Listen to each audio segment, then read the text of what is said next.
We would rather deal with what we have, make it right. First of all, we as elites of Uganda we have made Museveni the issue. I can tell Museveni is not the problem of Uganda.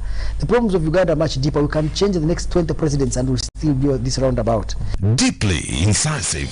The different political forces that we have in the country, we don't seem to really have achieved that minimum political consensus over certain things. Authentically symbolic and insightful.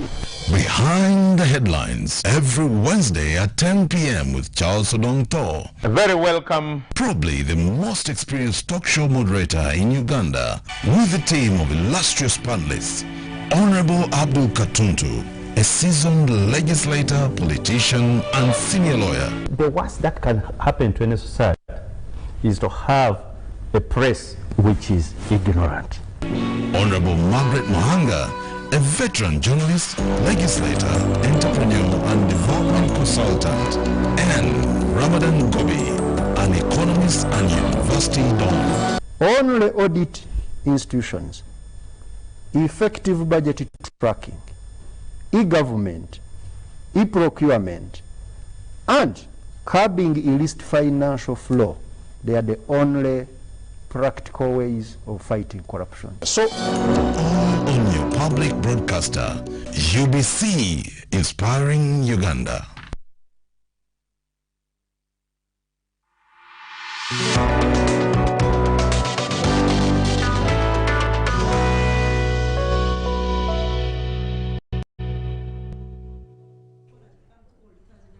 Good evening and welcome to this edition of Behind the Headlines. Today, the 9th of June, 2021, Heroes Day as we know it, a public holiday we have had, and a big day in Uganda, a day when we remember those who, placed their lives in different respects in service of this nation and in service of Uganda, of Ugandans. It has been celebrated well, of course, low-key with COVID sweeping across the country. But welcome to Behind the Headlines. My name is Charlse Odongo, and the panel is already fully constituted. We are going to be looking at majorly two topics. We are going to be looking at this second phase of the lockdown, which has been, which was announced on Sunday, and we are asking ourselves whether this lockdown, in whatever form it is, whether it will curb the now fast spreading COVID infection. We are also going to be looking at briefly taking a sneak peek into tomorrow's budget and whether the numbers are adding up. We have the experts in the house, but the topic that is trending most, that broke yesterday, the new cabinet lineup. We have a new vice president, we have a new prime minister, we have a lineup of 83 cabinet members. Yes, you got me right, 83.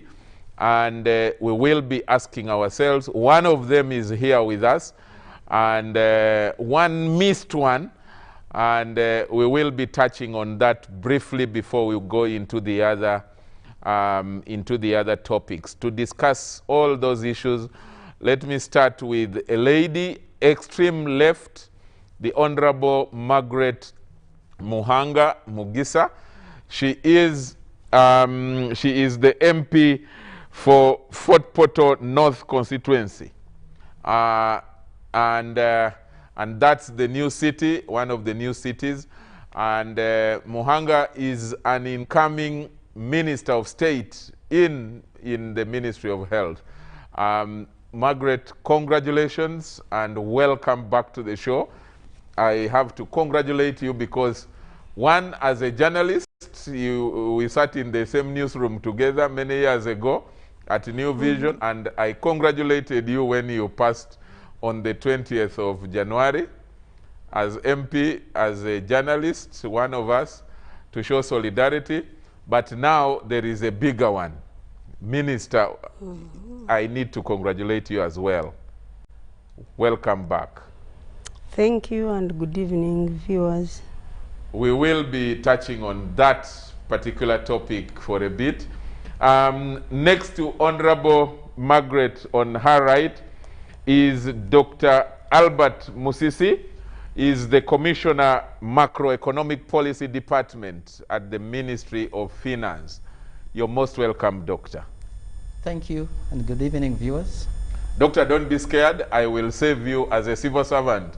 I will save you from the comments on, from making comments on the cabinet. You will go straight into the issues of the economy and COVID and all the budget and all that. On this one of cabinet, I will save you as a civil servant. So don't be worried. Thank you. But next to Dr. Musisi is Council Sarah Birete, who fears no topic. She works just attacks. Just attacks any topic. Sarah Birete is Executive Director at the Center for Constitutional Governance. You're most welcome back to the show. Yeah, thank you, Charles. But isn't that a biased introduction? You attack, you ask later. Why did you attack? Next to Sarah is Dr. Daniel Okello. Daniel Okello is the KCC Director, Public Health. You're most welcome, Doctor. Thank you, Charles, and good evening, viewers. Good to have you. I will also save you the cabinet thing as a civil servant. But finally, next to me is Ramadan Gobi, who also fears no topic. And it is even, you fear some? Ramadan teaches economics at Makerere University Business School. And Ramadan has been one of the most talked about, more talked about than even the cabinet itself, yes, since yesterday. The most hilarious one is the joke, I think, what do they call it? A meme? That there is a man who is holding 2 stones behind him, in his hands behind, and that he is waiting for the Monitor, the Daily Monitor editor, who prophesied falsely his appointment to cabinet. But it's one of those interesting things that only Ramadan can joke about. I saw him on Twitter taking on some of the young people on Twitter. But let's start with Ramadan. Let me start with you. This lineup that you saw, 37 women, many of these people are new. Many of them, I haven't yet calculated I was trying to calculate, but some of them, for people like Magode Ikuya, I could not find his age on Google. So I couldn't calculate I wanted to get the average age of the ministers so that we would have a better discussion. But so far I have failed. But they look young. Many of them look young. And what is your take about this new lineup? Did you receive it with hope, with optimism, that where we are, the challenges we are faced with needs this kind of people? Thank you, Charles. And good evening to all of the panelists and the viewers. First, I will comment briefly on my own story, which you have talked about. You know, there are now 48 hours since I was appointed by the body paper as the Minister of Finance, and you need to clarify to the viewer out there who does not know the context. President Museveni has referred to Monitor in his jokes as the bad paper. So when Ramadan says the bad paper, it is from that context. Yeah, so the first 24 hours were very interesting. First of all, I couldn't understand how my name got mixed up with the politicians. It's rarely there. But it was quite interesting because I also, at university, they taught me in one of my first degrees, the aspect of, we were doing anthropological methodology of research, and they talked about participant observation. So the first the method of research. Yes, the first 24 hours until the president brought out the list of ministers were very interesting hours. I enjoyed the power. Did you sleep at all? For 24 hours, yeah, I slept, but it was very interesting. So many, my phone lost battery because Too many so many, so many messages from all walks of life, from all sorts of Did you people feel like think appointing about. an assistant to receive your call? I was about to call you to immediately take charge to as take the charge, press officer. to divert the calls and the messages. There were very many and very encouraging messages. That's a nice one. And then when the list came out last night, and now they're about to again 24 hours, all of a sudden I lost power. And my phone, Nobody my phone has called. been very. So I understood the kind of life which politicians go through, and also why the kind of experience I think they get, why some of them feel they should be everything. They should be presidents, they should be ministers, and so on. It is a very interesting thing. And also how they lose power, how they also lose everybody, except a few friends that are near them. Because I had a couple of friends this afternoon today with whom we had lunch, and we were all laughing about this and having a conversation about it. So it was a very interesting 40 something hours, 48 hours. Now, coming to the cabinet, the head of state is the fountain of honor. And is the most informed person in a country because he gets a lot of information which is filtered. Sometimes you call it intelligence. But also is advised by a number of very smart people. So by the time he takes a decision on certain things, there are a lot of variables which are informing that decision. So I've seen a lot of debates on media. Media these days it was condensed on social media. That's where most of us pick a lot of what the people are saying. But also from the mainstream media. People having conversation on the new cabinet.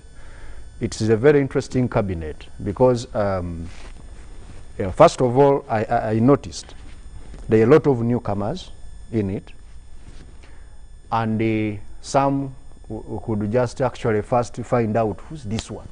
So it was not very easy to know the people, some of them. It has a combination of representations across the country. And I think it was a puzzle for the head of state to put together this team because it is really very representative of the country as it is in terms of regional balancing, in terms of gender equity and other diversities, in terms of age. But I found it more interesting at the top of the pyramid. First of all, the ladies. The president has given now the country to the ladies to govern, literally. Yeah. Vice President, Prime Minister, first Deputy. Yes, 2 deputies. 2 deputies actually. All yes, women. and then many of those powerful ministries, we call the weight ministries, and those which have power, they have gone to the women, and that is very good to me. I remember when we were in Ichankwanzi and I had done a research on how to fight corruption, and I found that research is showing that women are less corrupt. Those areas which require trust, if you put there women, you tend to have lesser corruption than when you have men there. And I said, Mr. President, was seated there. I said, Mr. President, research is showing us here that women are more trustworthy. I don't know why, but they are showing because of perhaps being risk averse and a number of other factors which I read out, and we have discussed them on this panel. And I said, so sometimes as a war fighting corruption, also appointing women in some of those positions, let us try it. And I saw him picking a pen, and I think perhaps... He took notes.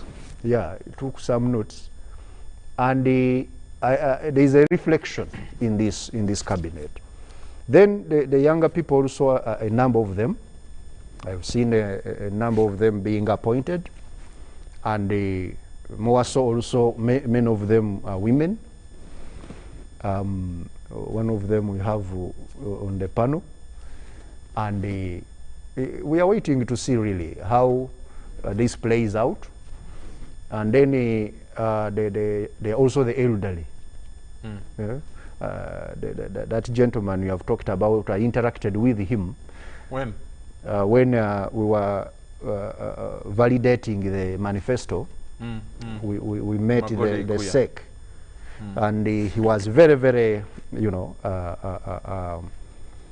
very well concerned about the issues of the elderly and the people with disability, persons with disabilities, and he made sure that the manifesto is mainstreamed those issues. And I was really caught by his enthusiasm as far as that is concerned. So I think, to me, when I haven't yet fully analyzed the nitty-gritties, and then also there are the incumbents who retained those portfolios, including the one whom Monet had sacked, and I had taken the position.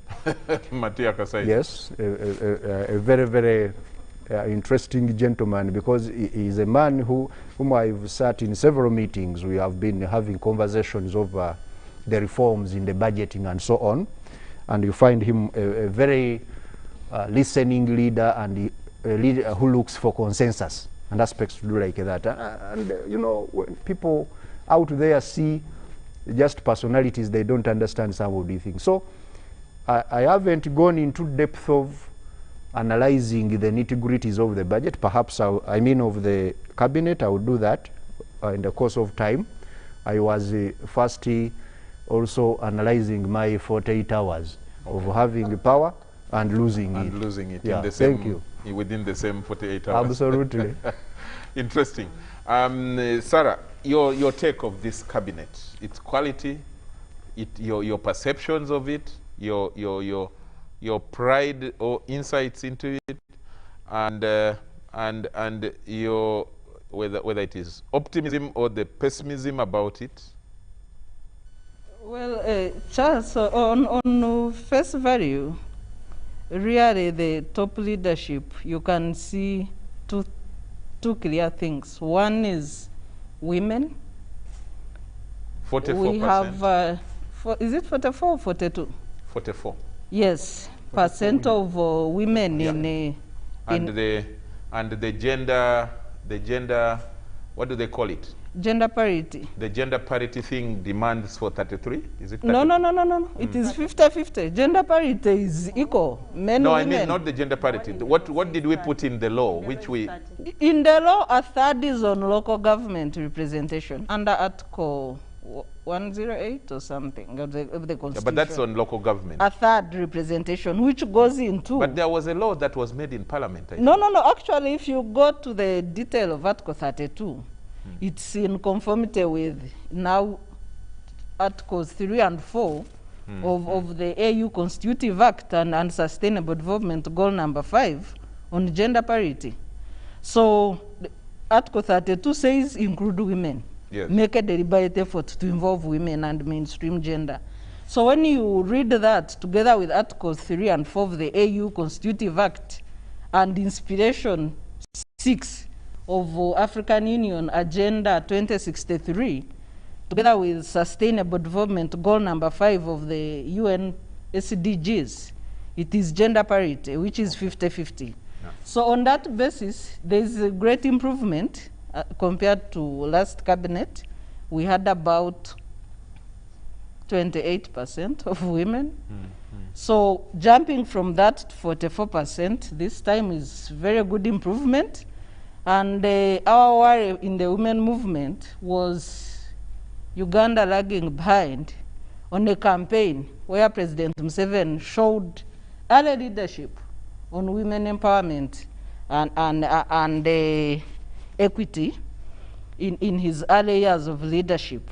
Because Uganda was the first country in Africa to have a woman vice president, we were, after enacting our constitution, which carried the Beijing platform for action points and even mainstreamed them. And so we had lagged behind, given that Tanzania has a female president, Kenya has a female chief justice, and Rwanda has 63% gender women inclusion in the leadership and positions of influence. So it's very good news for us that we are catching up. Some people have been talking about quality and versus quantity.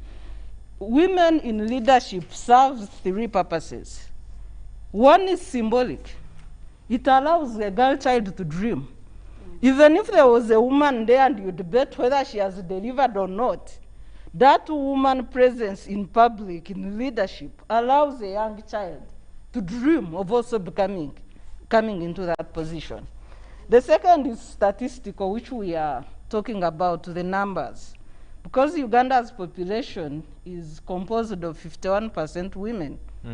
So we are saying we are in an era of gender parity. We have ratified all these protocols at the global level for gender parity. So where are we at implementation level? It's good to know that we are now at 44%.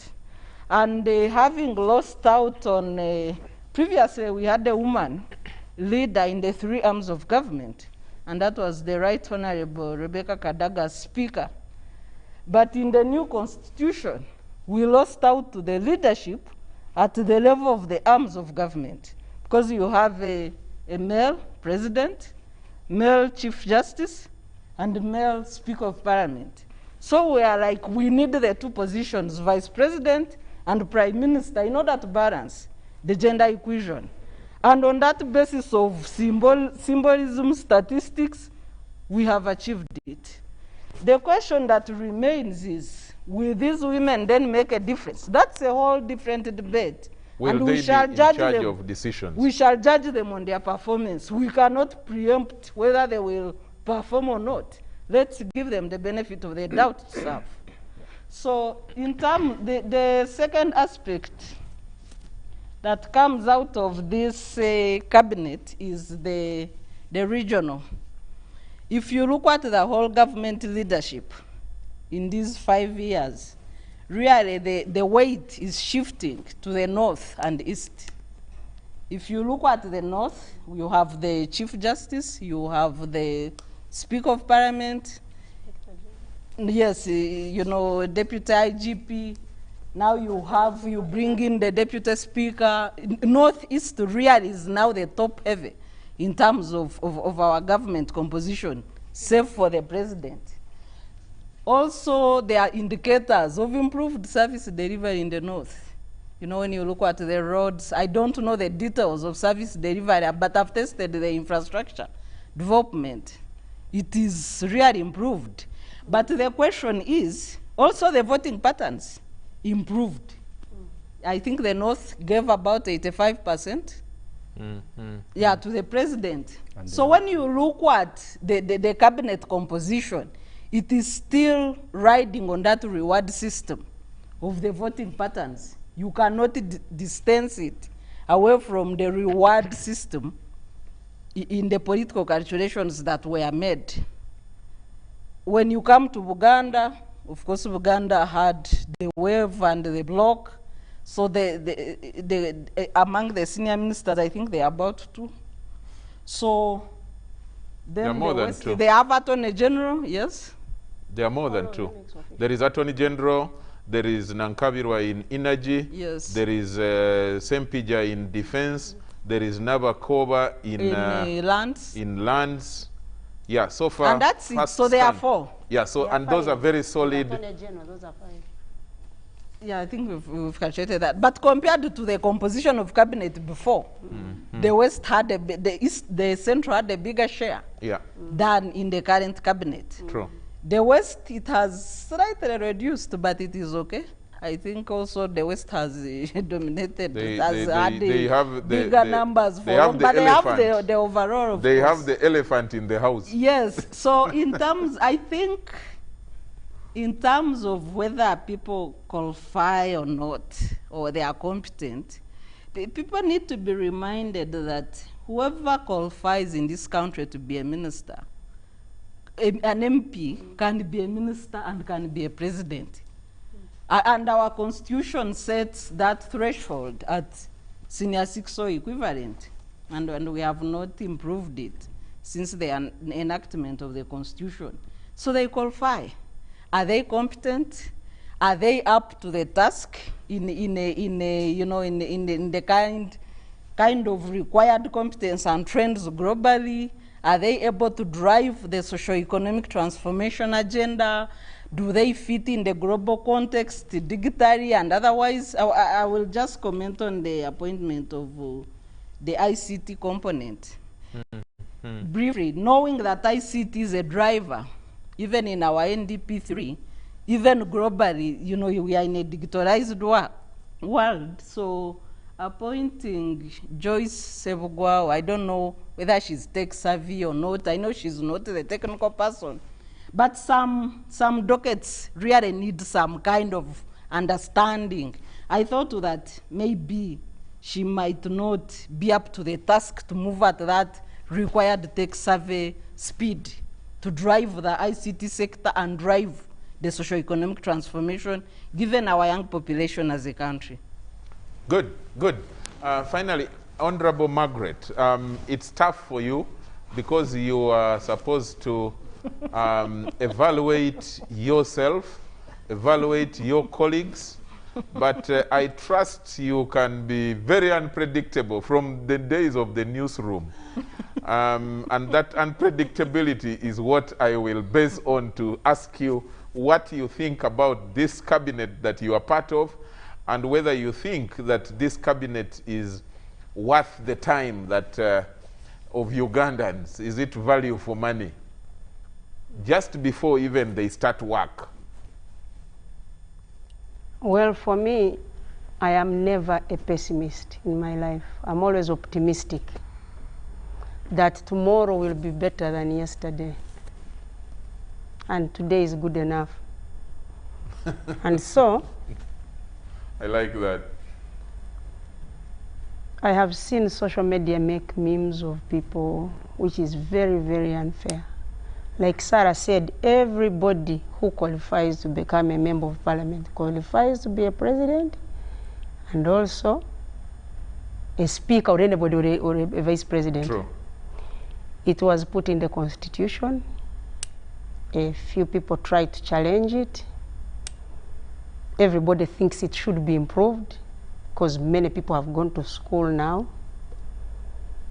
And yet others think everybody must be given an opportunity to serve. In some countries, there is totally no education qualifications among people who should be members of parliament. Actually, in South Africa, sometimes they speak in their local dialects, and it's allowed. Yet in Uganda, you can only speak English in the house. And so for me, I think, first of all, on the women's side, where we were only asking for 30%, we have more than that. Members of parliament are about 33% women, but we are at 40% cabinet. So I think that's a plus. And to add on what Ramadhan Igovi said, there is also a study done here in Uganda and elsewhere that where women are deployed, resources are less misused or stolen. Women are more faithful than men. Women, even in microfinance, women take loans and pay them back like they are risk averse. Women fear jail. That's why I think they go and pay their loans. Men take so many risks with borrowed money, and so microfinance deals more with women than men, is comfortable to deal with women than men, because men take a lot of risks. So the members who have been chosen on cabinet, which I have seen is trending all over social media, they are just to the vice president and the prime minister. I really don't think they are lacking in experience. Some of them are going for the 4th term, 3rd term. Somebody has been in parliament for 10 years, should be able to understand policy. Should be able, because they will not be like daily debaters in the house. But I know that they know policy. A person like Jessica Alupo, who has been in the army, she has been in the Ministry of Education, she was in the Ministry of Gender, she has 2 master's degrees, she's middle-aged. People have been complaining the president is bringing old people. Now they have brought the young, you are still complaining. When they used to be Professor Nsibambi, the Sekandis, they were older, in their 70s. Now these are in the late 40s. Which one is better? They bring middle-aged people, are never satisfied with what they have. But I think we need to live with what we have, make better of who they are, and they will deliver. The other thing, I've just been watching NBS before I left at home, and in the news, they asked the mayor to talk about the composition of this cabinet. He also tried like to demean people. And I think by the time the president sets his pen and appoints somebody, he really knows their capacity to deliver. So the memes that people make because Nabanja is seated and that the chair is actually carrying her instead of her sitting on the chair should carry her, but she's the one carrying the chair. All those memes. I mean, politicians are like that, by the way. If you find us down there, you won't believe I am the smart person seated here speaking good English. Sometimes I am with women in the grass, rolling around and having fun with them. So they could have taken that picture at that point. But when she becomes the prime minister, the picture becomes as prime as her position. And so we need to give them time to perform, because if we start rating them, really, what did we expect a vice president to be? Or the vice presidents who we had, what was so special about them? Yeah. Me, I think Jessica is even special. She's a person who has been in the forces. She retired at the rank of a major. She's been, I mean, she's been somewhere, she's a trainer. She's educated enough to take on the job. And she's young, or middle-aged. I shouldn't say she's young. And there are so many younger people that he has included, and middle-aged, and actually less of the elderly. Elderly starts at 65, right? Yeah.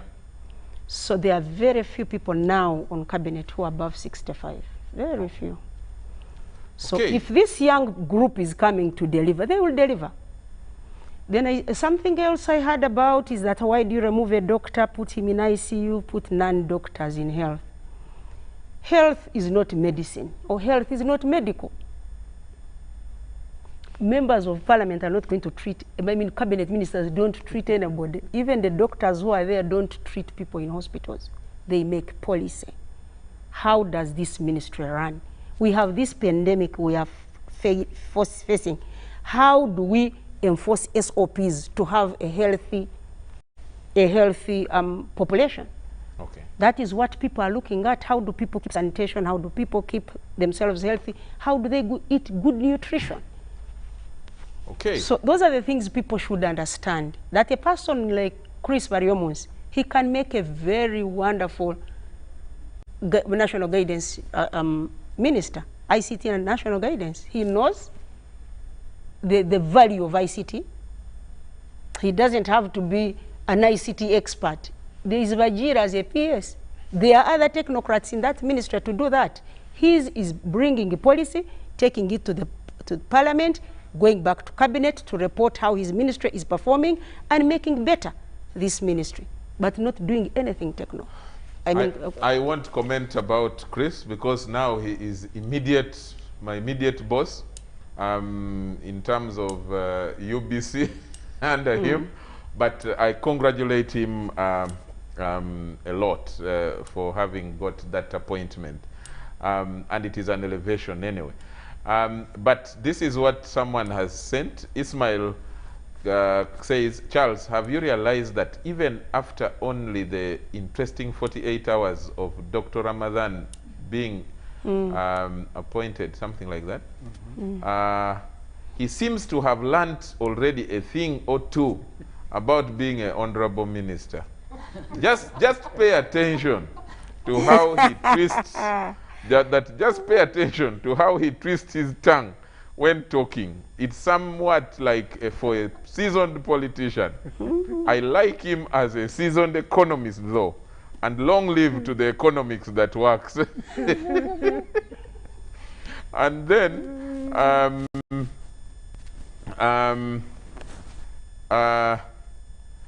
Charles thanks. Council Sarah has just appreciated the infrastructure in the north, but I'm worried how the speaker will cross through Lira to visit the vice president in the east with the bad road from Kamdini to Lira. Then someone sent a message and said here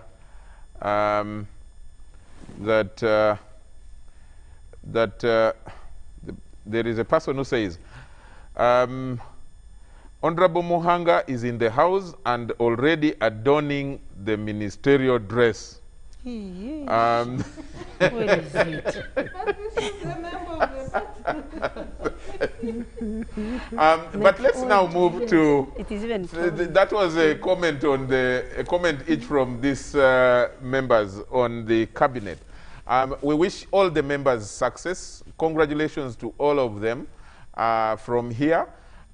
For me, all of you are potential clients here and clients to be roasted on this show on your various sectors. And today, Honorable Margaret Mohanka has not yet been approved. She hasn't certainly been sworn in as minister, but already she is starting work here as far as we are concerned, because we are touching on COVID, we are touching on health, a sector where she is headed to, and we are with the expert in the area. Some of these discussions are going to be interspersed because COVID, the economy, COVID, the budget, we shall be, they will be crisscrossing into each other, even if there are different topics we are taking a look at. But let's start with Dr. Okello. The second lockdown, the second wave lockdown is upon us now. Yesterday, the lockdown started with a total mess. Children packed badly at the park and no transport to take them home. Across the country, they had been given only 3 days, I think up to today, but thank God that has been extended. The transporters had only up to within the time of curfew to transport them. Again, thank God, an intervention was made and they were eventually, they extended it, and then government came in, Parliament, we thank God, Parliament was very responsive. We thank the new leadership, and they managed to come in and transport some of these children across the country. But I've just seen some message, 48, that is just from Gulu, that 48 children, I think, out of about 400 tested, were all positive, which then means these children have either been having a lot of infection in schools or the transportation mess has caused this bad, terrible situation that we are now dealing with. To what extent is the national task force that you're part of, as KCCA, as you in charge of KCCA medical team. To what extent are you ready to deal with this? How are you ready to deal with this second wave that we have upon us? What are you going to be doing? What do we need to do better? Thank you, Charles, for that one. Let me start by, again, what you said, what happened yesterday. The crowding in the bus park, it was very unfortunate. For all intentions, that's not what government wanted to achieve by people crowding in such an area. But there are very many circumstances that happened. But the most important thing is that there was responsiveness from government. Noted that there was an issue, and we mobilized all the other sectors to come in. The police came in, and also other government sectors came in, and have alleviated the situation. But again, as you talked about the restrictions in the sectors, and you also said about the numbers in Gulu, right now when you look at the positivity, it rose from somewhere about 2%, and we are hovering around 17%. This is 2% of what? When you look at the positivity, the number of persons tested and how many actually turned positive. We used to get about 2%, and then now we are about 17%. So you're talking about the positivity rate? The positivity rate. And when we started noticing the positivity rate rising, and we saw cases coming from schools, and these were schools across the board, primary, secondary, and tertiary. And in Kampala, we actually saw in all the tertiary institutions, these cases were coming up. And it was more or less, because in the tertiary institutions, there are both people who stay in hostels, and there are those who come to study. And you'll find that those in the hostels are more or less, the hostels are intermingled with the community. Those who go to work and come are also part of the community. Now, some of these cases give you an idea of what is happening in the community. So the cases in the schools, as you actually see, were more or less a reflection of what was happening in the community. And you could see now from the numbers that, and from the social media posts that are coming in, that you are really verifying. But the fact is, the schools had been penetrated. The defense in the schools, because schools tend to be closed communities, and they tend to be easier to manage. Our defense at that point of opening schools safely was the SOPs. Now, once that defense was breached, you then need to move back and say, where can these students be safe? And the safety then laid back in the homes where we are. But again, from the science of it, if you look at the positivity in the community versus the positivity in the schools, they were more or less the same. Now, for you to be able to treat, to be able to manage such, you needed then to have them in places where you can be able to hold them. And this is where we are saying, after the schools have been closed, as parents outside there, we want people to stay in place. And by telling people to stay in place, that is where then you come with restrictions in certain sectors. And one of the principles of control is that, are you able to manage convergence?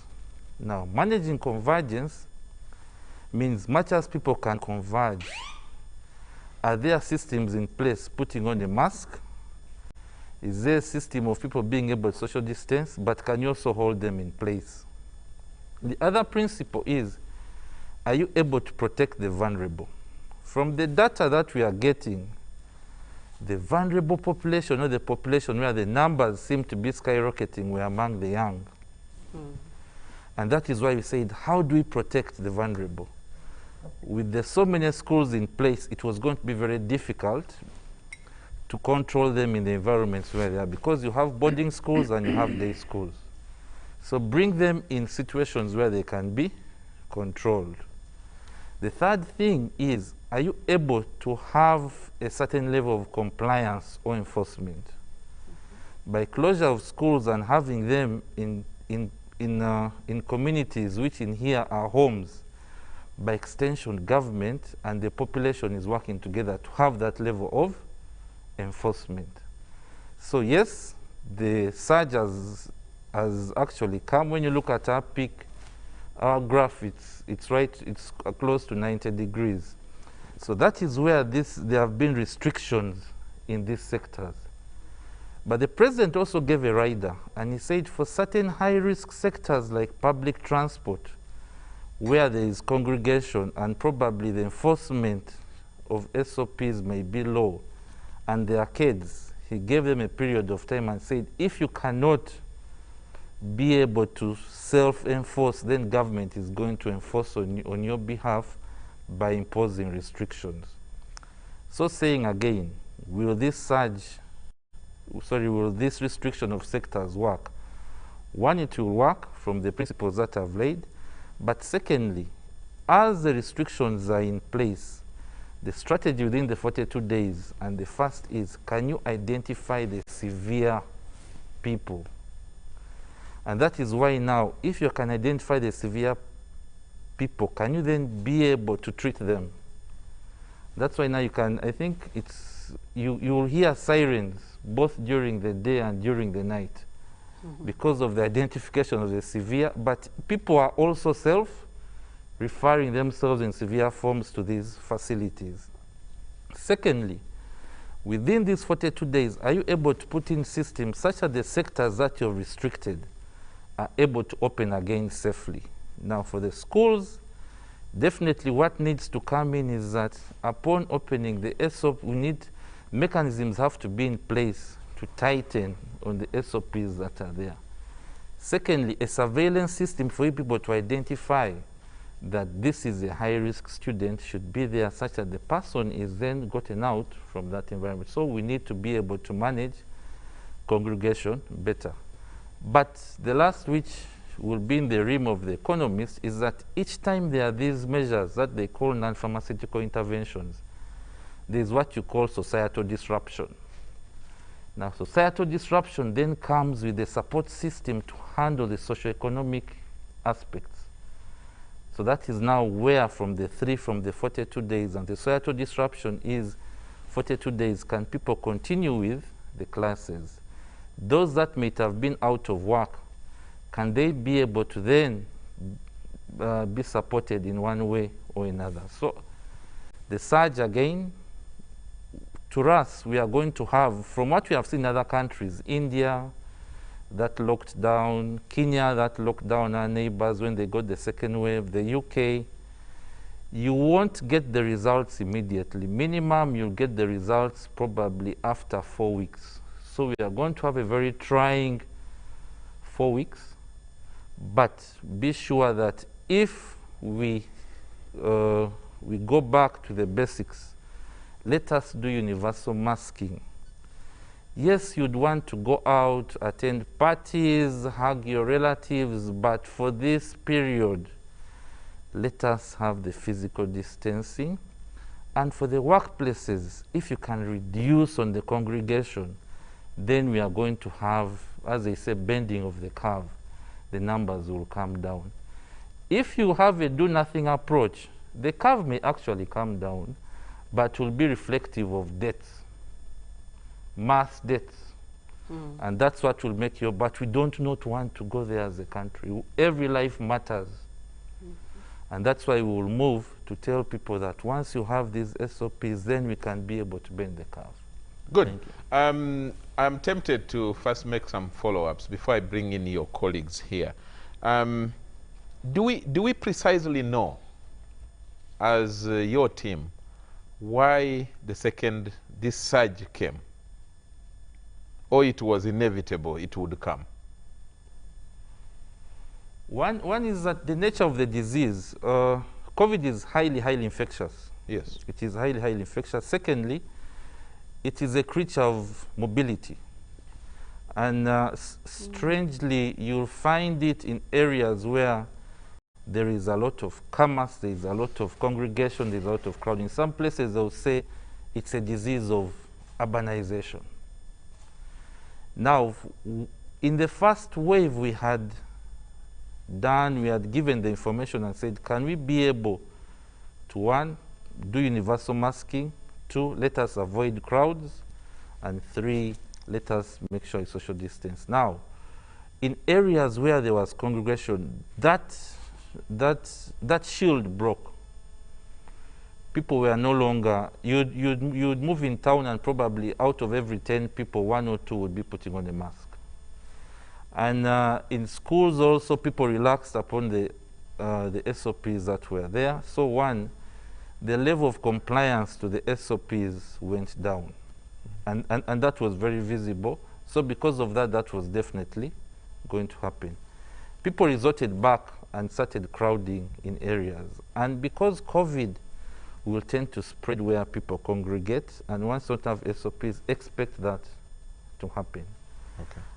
So from that, it is actually very clear that those are one of the factors you'd see in place. What did you say? Schools were penetrated and SOPs breached. What led to that penetration and the compromise of the SOPs in schools? One of the things we are seeing clearly is, you know, there's psychology where there is one of the things they call pitfalls of judgment. And one of the pitfalls of judgment is embarrassment, where you say, how will people know that this has actually happened to me? So with schools, there was this thing that if I report that I have a COVID case, probably as a school they may close me, they may actually shut me down. How do people know that? How will people feel if I have a COVID case in my school? I won't be able to hold the students like that. But we had an outbreak in some schools, but we managed those outbreaks because the schools came out initially and we managed them within the schools. Now, one of the things in outbreak investigation is you need to be as open as possible. That is how you, so there was a little bit of concealment. Our people are not honest. They're not open. Of information from some of these areas. So that was breached. The other is definitely, each time is an outbreak, there will be those skeptics. So people started, you know, the questions they would ask, is there really COVID? Do you know of somebody who knows somebody who knows somebody who has suffered from COVID? Or do you know of somebody who knows somebody who actually knows somebody who has died of COVID? Now that again, pitfall of judgment, where they will say the fear of the unknown, and because of the fear of unknown, you believe that, no, that we tend to want to touch with our eyes. Okay. Okay, let me bring in Dr. Musisi. I want us now to bring in the other perspective. We have had, even from the transport system, it has reflected, it has brought out evidence of some level of lack of preparation on our part, or on the part of our managers, though the intervention was really brought back into play. I mean, government, police, you know, even the State House anti-corruption came in, Parliament came in to help the situation. Now, talking about the numbers, talking about the budgeting, talking about the priorities, what from your side, what do you think is going to be, from tomorrow going forward, the priority that government has to put in place in its budget to address some of these issues that we are now faced with? Okay, I think I should start by saying I missed Dr. Ramadan to be my boss on Minister of Finance.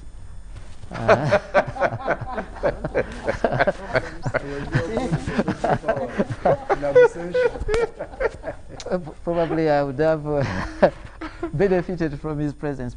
But going back to COVID, one of our big risks that we put in our projections of the budget for next year and in the medium term was actually having a second wave of COVID. You projected it? It is like a risk. It was a risk to our projections. Okay. It was a risk to our projections, and especially having a second lockdown. so that if it is taking us to a level where we need a lockdown, because the impact on the economy in the first lockdown was actually significant. As you know, it affected our revenues significantly. It affected growth significantly. So it is something that we are worried about. But we are thinking that probably we had overcome COVID and would eventually go back to our normal growth projections and economic activity. And we have seen recovery since July. The economy has gradually been recovering. And July last year? This financial year. Okay. This financial year. So since July up to now, we have been doing very well in terms of recovery. But nevertheless, we have two major facets of our strategy in the next budget and even in the medium term. Number one was actually how do we sustain this economic recovery so that we don't fall back. And that's where the risk was assessed, the COVID risk. Unfortunately, we are having it even before the reading of the budget. We are back to. So then the strategy in the budget and also in the economic plan for the next year and the medium term, number one is actually how do we sustain the economic recovery and what are the interventions we have to take on in the health sector and also from the economic perspective. Now, there are two things in the health sector that obviously we have to ensure. One is obviously to provide the sufficient resources to the health sector to do all that they have to do to contain the virus, making sure they are able to do the SOPs, the standard operating procedures, having the equipment, having the human resource. Now that means we have to provide resources for that. And the other facet, which is the most important, is actually vaccination. Because in our plan, we expect that if a bigger part of the population is actually vaccinated, then we would be able to fully open the economy, even for those sectors like tourism, entertainment, education would be fully open, and then we go back to normal economic activity. So that was really the first part of our thinking, because we really don't want to be fully distracted from our original perspective and also our strategy on economic, socio-economic transformation, increasing production and productivity in the different sectors and so on. But obviously you cannot ignore the fact that you have to deal with the situation. Okay. So that first part of the strategy, and we shall probably be seeing that in our budget priorities, is here to deal with, to have interventions both in the health sector to help us contain the pandemic, and then on the second part we have to also have interventions on the economy. Okay. Clearly we are going to continue to provide credit relief through the Bank of Uganda, of course, to ensure that there's liquidity and the cash flows of enterprises are not badly affected. So there is now going to be an extension, or actually there's already an extension on restructuring of loans, for example, for enterprises, so that they have more time to pay.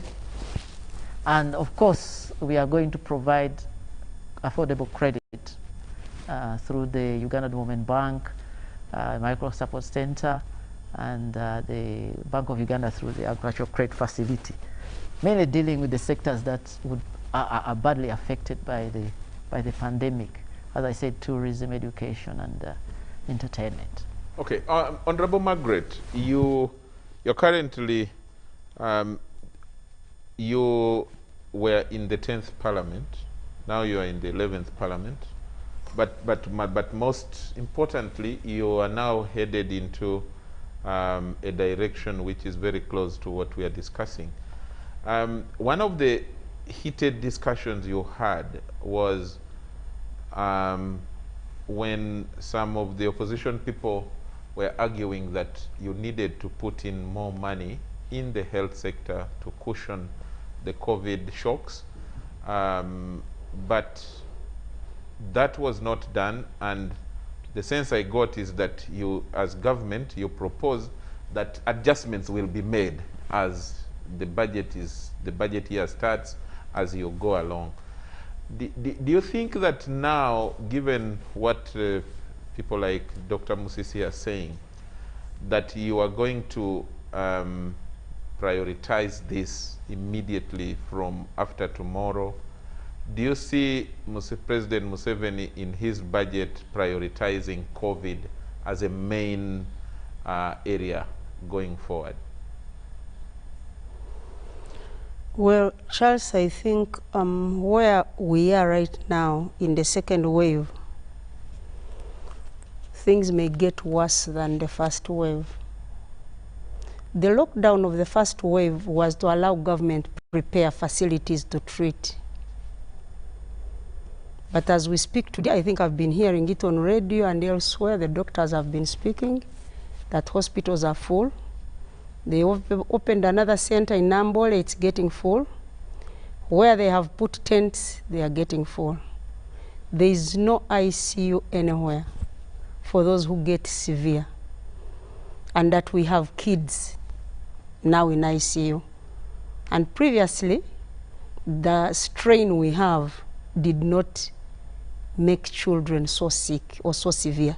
So many kids would be asymptomatic, give COVID maybe to the adults or to the older people, and they would be good. Right now, we are seeing a different dimension. A doctor gave me a call this morning to just warn me. But there is something she mentioned which I need to say, which I've never thought about personally. She said, you know, you are a politician. Politicians will always say, you know, people need to work. You know, if people lose their livelihood, it will be, it has far-reaching consequences to the economy. She told me that a person may not die of hunger so fast, because you can pick herbs, you can pick anything and eat. I'm a medical doctor and live. But the moment you get COVID and you cannot find oxygen to help you breathe, when your oxygen levels have gone down, you will die. Which one is better? To lock down completely, or to let people, more people get COVID, and then we reach stages where, like Lombardy, where a person would even collapse on the road in Italy and they would just walk past. Or you would call an ambulance and they come and look at your details, and as long as you're above 65, they will leave you in your house because they had nowhere to put anybody. We are talking about people with the best healthcare systems, countries that came to their knees because of COVID. Now, how about us? And remember, there's a time when the whole of Europe and the Americas projected that the moment COVID comes to Africa, we are finished. The first wave, I think the most affected countries were South Africa, Egypt, and Mauritius. I think there were like 4 countries in Africa which were really affected, where you could see the numbers are above 1 million. Other countries were good.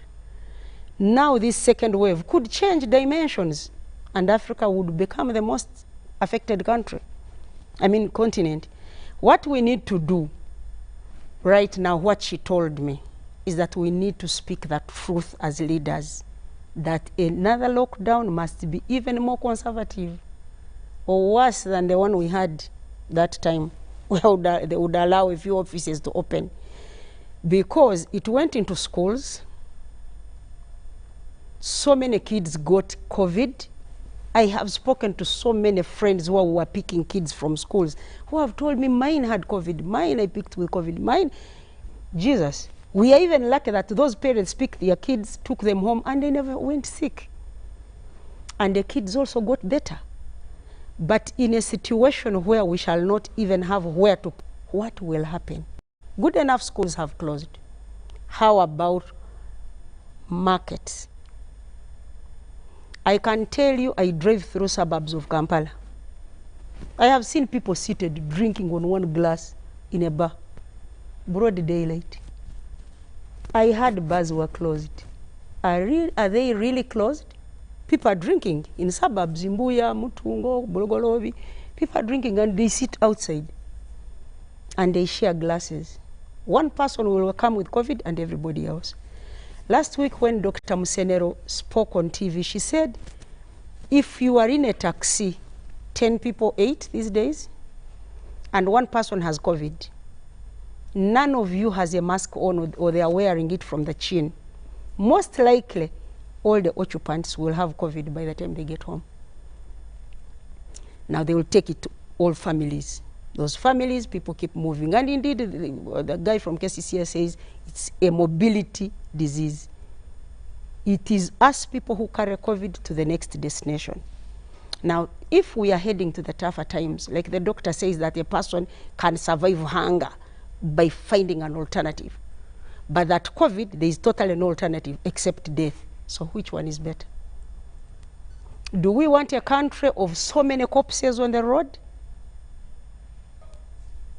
Do we want to lock down this country for a shorter time so that this mobility that is transporting COVID everywhere stops for some time, cases reduce, and also people get, as the health sector gets ready? Private hospitals are full right now. People have created apartments in this city where they are treating people who can afford to go to an apartment, rent it, stay there with his family or one or two who have fallen sick, and then a private doctor is treating them from there.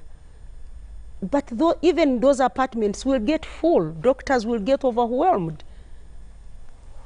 Some doctors have got COVID. Some doctors have lost their lives to COVID. So the next step must be a lockdown. Have you been to a funeral, for example, a wedding of recent? I beg your pardon? Have you been to a funeral or a wedding? Yeah. 2 weeks ago, I went for Kanare Mugume's introduction. Kanare Mugume is a journalist. So we were many journalists. No mask, there was a crowd. I never saw any SOPs. I was so scared. So some guy who went driving me took me to State House the next day. I had done a COVID test. You know, State House, you don't go with without a COVID test. But the person who drove me had COVID. He delivers me. I tell him I'll come on my own. Some minister gave me a lift. We kept jazzing. Had that guy given me COVID, I was going to give it to this one. He was going to take it to his home. He didn't know he had COVID. And so this is what is happening. I think he was asymptomatic. We had mild symptoms and he didn't notice. So I called him. I said, come and drive me. I need some help. The person I called had COVID. So it's not, and he was my nephew. It's not that we do not know who has, I mean, anybody, even your sister, even your own child can come with it and you don't know it. Okay. So we need to be very, very careful, because I don't think we have the capacity to do mass testing. Immunization is going on. The vaccine, some people have refused to take it. I've spoken to so many people who have said, I'm not taking the vaccine. I tell them, you are better safe than sorry. Why don't you take the vaccine? They have a lot of conspiracy theories about it. But the issue is people must walk to health centers. The vaccine is still there. I've spoken to some friends telling them somebody wants a second dose. Where do they go? And they tell you, go to government facilities and take your second dose if it's time. So people must go and get the vaccine. If you don't have anything to do, please stay at home. Many offices now can operate from home. Actually, I asked when they were calling me to come to this show, I said, but why can't we do Zoom? It is more risky. Somebody could have touched this chair. I touch it, I go home, take off my mask, scratch my nose. I'll have taken the COVID.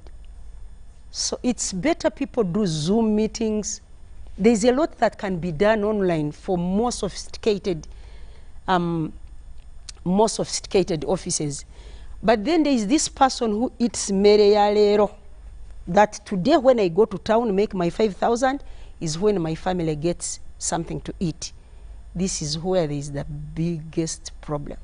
That Okay. if I don't get out of home and make some little money, my family will not have anything to eat. Good. Let's take a break.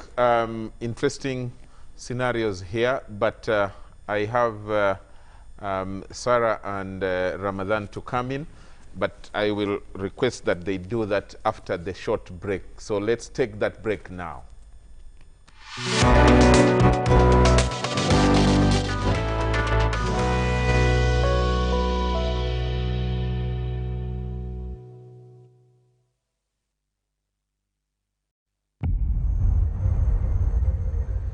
What does it mean to be closer together?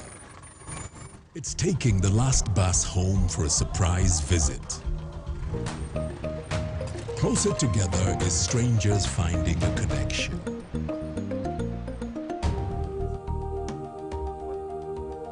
It's bringing home something much more than a box. It's the warmth of home, or the beginning of something new. There's magic in sharing the things that we love, because it's those things that bring us close together.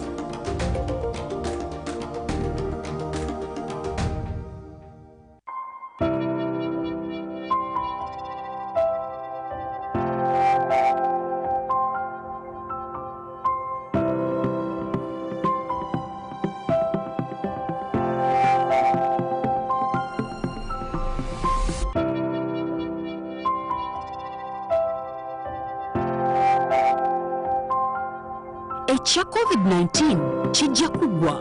If we get vaccinated now, observe social distancing, wear masks properly, sanitize or wash our hands with soap and water regularly. Together we can defeat this enemy.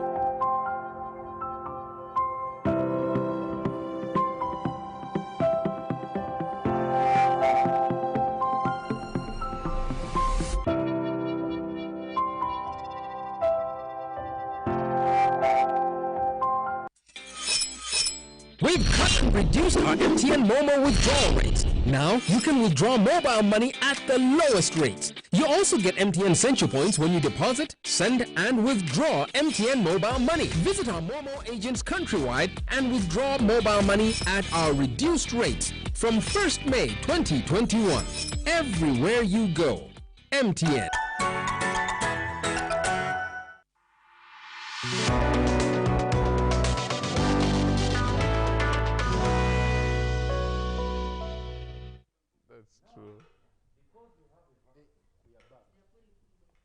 Oh, we are back on air. We had a short break.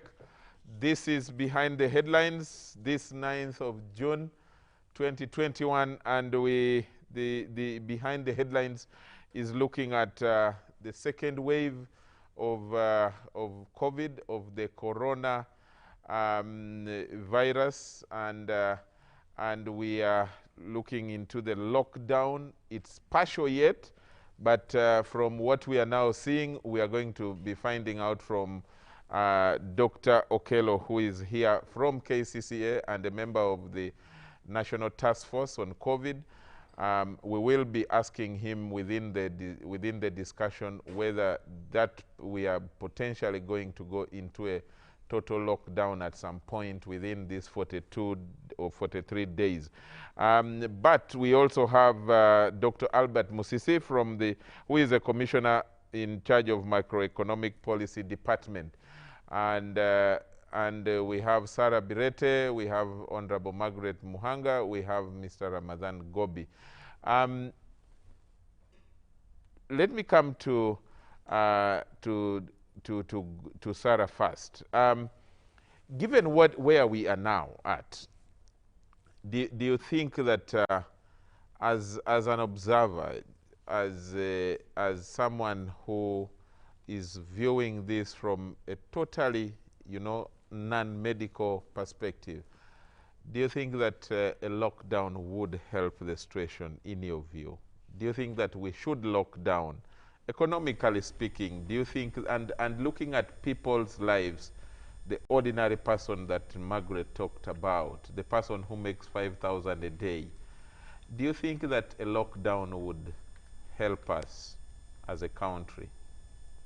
Well, Charles, if you look at the stage where we are, and comparing the responses other countries have taken during the second and third wave, which has started in some countries, I was looking at the African Union COVID response strategy document. It is very clear that under the first wave, COVID was strange to every country, and it was necessary to do emergency preparation. So the lockdown made sense. You know, let people stay where they are, prepare structures to be able to, you know, to trace, isolate, and treat COVID cases. We passed through that stage. I think up to a minimum of 8 trillion was passed in supplementary budgets for COVID preparation in this country last year. In the second phase, the advice on how countries should address COVID is to have a balance between saving lives and minimizing impact on the economy and social well-being of citizens. So I think the priority, as much as the spread of COVID where we are today is worrying, because whereas in the first phase, like Dr. Kero has said, in the first phase we had that joke on social media of, do you know anybody who knows anybody who knows anybody who has COVID? But I think this time around, we all know people who have COVID. We all know people who are dying, and I think the death could be more than what is declared. Because if you look at the new, I keep checking the Ministry of Health statistics, the death figures there seem to be less than what we are seeing and what we know from lecturers. Today you see a lecturer of this university has died. I think in the last 2 days, we lost a lecturer at LDC, we lost a lecturer at Chambogo, we lost a lecturer at Makerere. So those are 3 already in the institutions of higher learning. But you also see people posting, my mother has died, my relative has died, and there are more than the 5 or 7 that come from the Ministry of Health statistics and data. So I don't know what's happening in that regard. I'm really an ordinary person who doesn't understand medical figures. But what we are seeing is more than what is declared. And it is important in treating pandemics to deal with the truth, because the truth helps shaping behavior change in communities. So when you conceal information, and that takes us to what happened in schools. I think schools who concealed information of COVID cases should be condemned. You know, a disease is a disease. Nobody can be blamed for a disease. I don't know whether some of them were scared of being closed, or whether some of them are scared of losing income. It was really very, very unfortunate. Okay. But when you look at is a lockdown then the answer, I think maybe in the short term, but it's not a solution to addressing a pandemic. We need to be able to adjust our lives and lifestyles to be able to fit in the COVID era, because COVID is not going away in 1 or 2 years. We need to get back our lives. Those who can immunize, they need to immunize. We need to mask up. We need social distance. We need to keep washing our hands. Okay. Doctor, I need to bring in Ramadan, but there is someone already asking here, how does the health professional explain the low transmission during the chaotic campaigns and the resurgence in the closed systems in schools? That's a question that we need to... During campaigns, the numbers were very high, very high. But, Doctor, Ramadan, lockdown or not, or no lockdown, responsibility of citizens.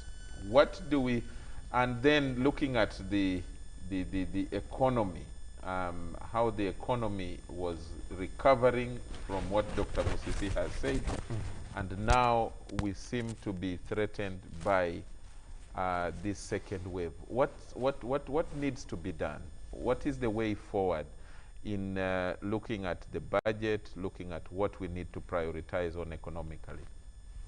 Thank you, Charles. You know, for us who are traditional economists, we thought that human beings are rational. But behavior economists have come in the recent past and proven beyond doubt that human beings are not only irrational, we are predictably irrational. And I could see this now with my eyes playing out in Kampala city. A few days ago, I tweeted about it. A few days before the president announced the measures which brought this partial lockdown, Kampala city, all of a sudden, I was seeing everybody on a border, everybody walking on the street having a mask and wearing it properly for the first time.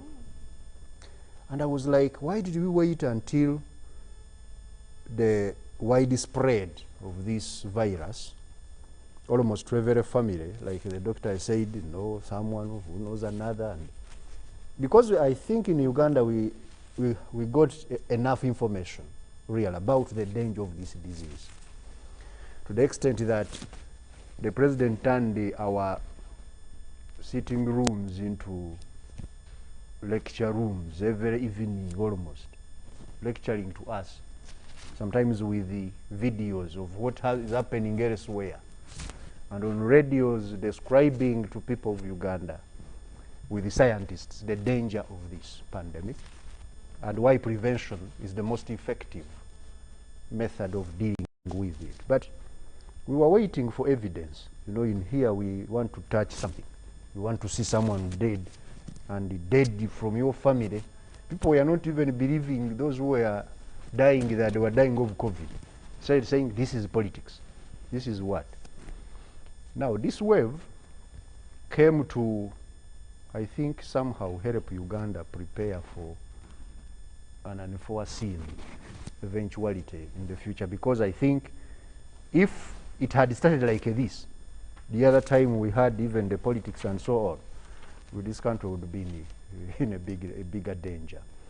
Now, I don't know the science behind the photo. I had the president describing them, but I think the whole intention is to try and first stop the spread beyond certain boundaries, and also to make us realize again that that we need to follow the SOPs and so on. And hopefully after 42 days, we are going to be reopened and we live with this pandemic. Otherwise, we are going to flatten one curve, which is epidemiological, and heighten another curve, which is a recessionary, economic recessionary curve. Because for it, like Dr. Albert has told you, there have been a number of studies done. I was lucky to get involved in one of them around April. From April onwards, there was an international organization which was helping us, and I was part of the national consultants on the economy. And we modeled two scenarios where the lockdown would be one and where there would be a second and several other lockdowns, but mainly the second one. And we were not seeing that second coming, but now it came.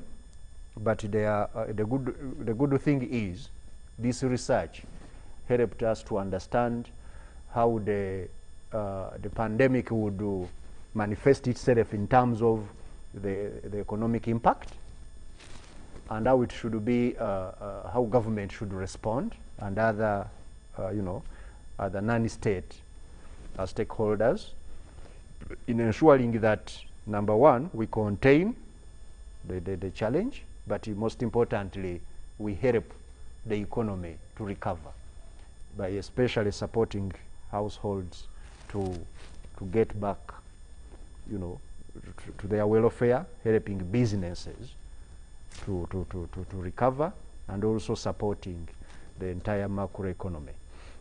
And I would encourage Dr. Robert and his team at Ministry of Finance really to ensure that we implement the proposed recommendations of these analyses. And they should inform the budgeting and the response. Because sometimes we have these challenges that our policies and policy decisions are not well informed by the research. The research says something else and we do something else. For example, he has talked about the aspect of vaccination and so on. Those, of course, are given, supporting them to ensure that as many people as possible can get the vaccine. And I think government is on track. But now when finally we finish all these days of lockdown and so on, and we are supposed to go back and revamp the economy, how do we intend to implement the fiscal stimulus as well as these other monetary the credit facilities and so on? Because I'm not very well contented with the fiscal stimulus area in the forthcoming budget, because one major aspect which was supposed to be done was to support the SMEs, and it is well indicated in these analyses, because SMEs, they are the nucleus of this economy. They are the anchor upon which the economy is pivoted. They contribute a substantial proportion of the GDP. Actually, the largest proportion of the GDP is produced by these SMEs.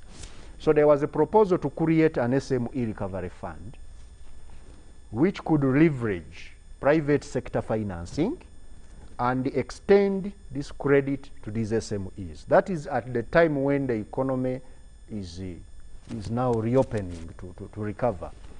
This has not been addressed.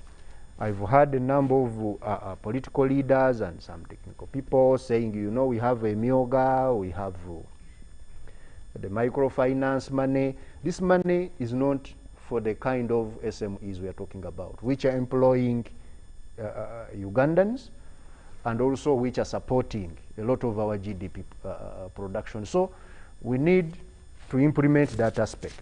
If it needs to get supplementary budget and ensure that it is funded, it is something which the new leadership at the ministry, which has already been there, should address by supporting these technical people so that we can get the SME recovery fund work, as well as now the emerging other needs within, like the entertainment has been given a lot of lip service. And so how do we practically support those sectors which have been hardest hit by this pandemic to get up? But that will be something also to think on the timing.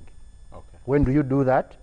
Because it is also important to know the timing. But at least the analyses are there.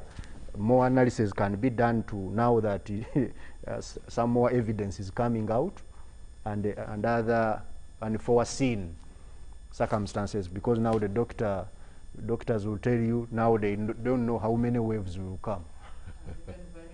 And variants. They might become 4 or 5 waves.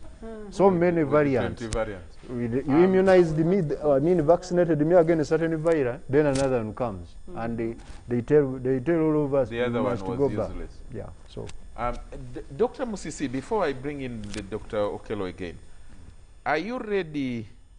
You know, as the economy, are you ready for another total lockdown?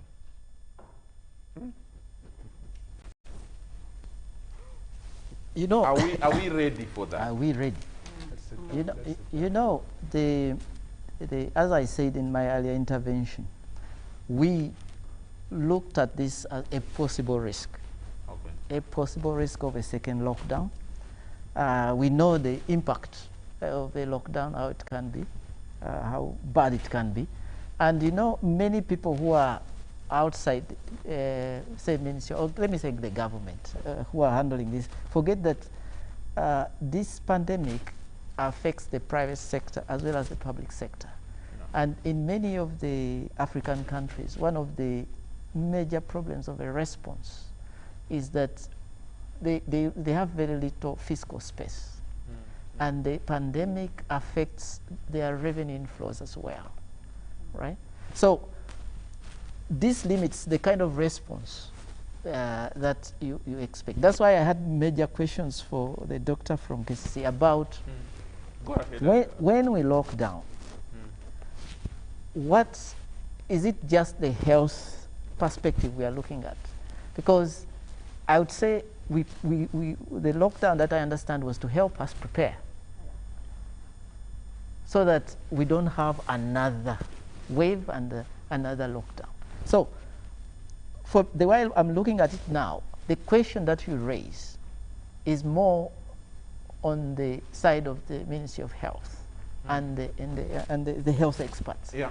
What do we need to do exactly to ensure? And I think that to be fair to all of us, and especially to Dr. Okello, I think you have more questions than answers. But we can start with the questions. How many lockdowns would you want before we find a solution on how to just agree and accept that we need to live with this, and that we just need to adjust lives, social lives? That's one.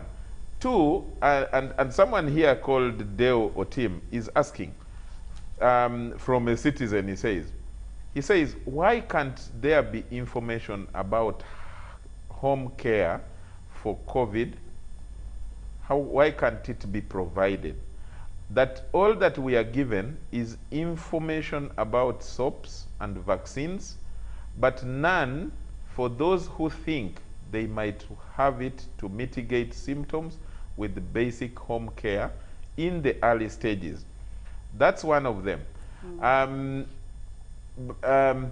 Then the other, someone called Stephen is saying, Charles, ask the good doctor to clarify whether it is true that this new wave is coinciding with the usual season for cough and flu, which are common during the harvest of the first crop of food and fruit, something like that. That's another question being asked. But the other issue that someone had sent already, I forget the name of the person. No, even the one that he was asking, Ramadan was asking about the president's 42-day announcement of the partial lockdown. What's the science behind it? And what do you intend to do as the medical team within these 42 days? Is it just for contact tracing like the first one was, and then treating and cutting off transmission sources and drivers? Or is it the normal approach you want to adopt in order to handle this? That after there is a third wave coming, we need to lock down again. A fourth wave will come, we need to lock down again. What exactly medically, do you want to do with these 42 days, and if there is going to be another lockdown? I know that there are many questions, but you need to answer some of those. Sarah, you also have one. Yeah. I would like to understand going to sit an exam why now. the task force, including KCC and National, fronts lockdown. Because even they are saying the president has refused the lockdown.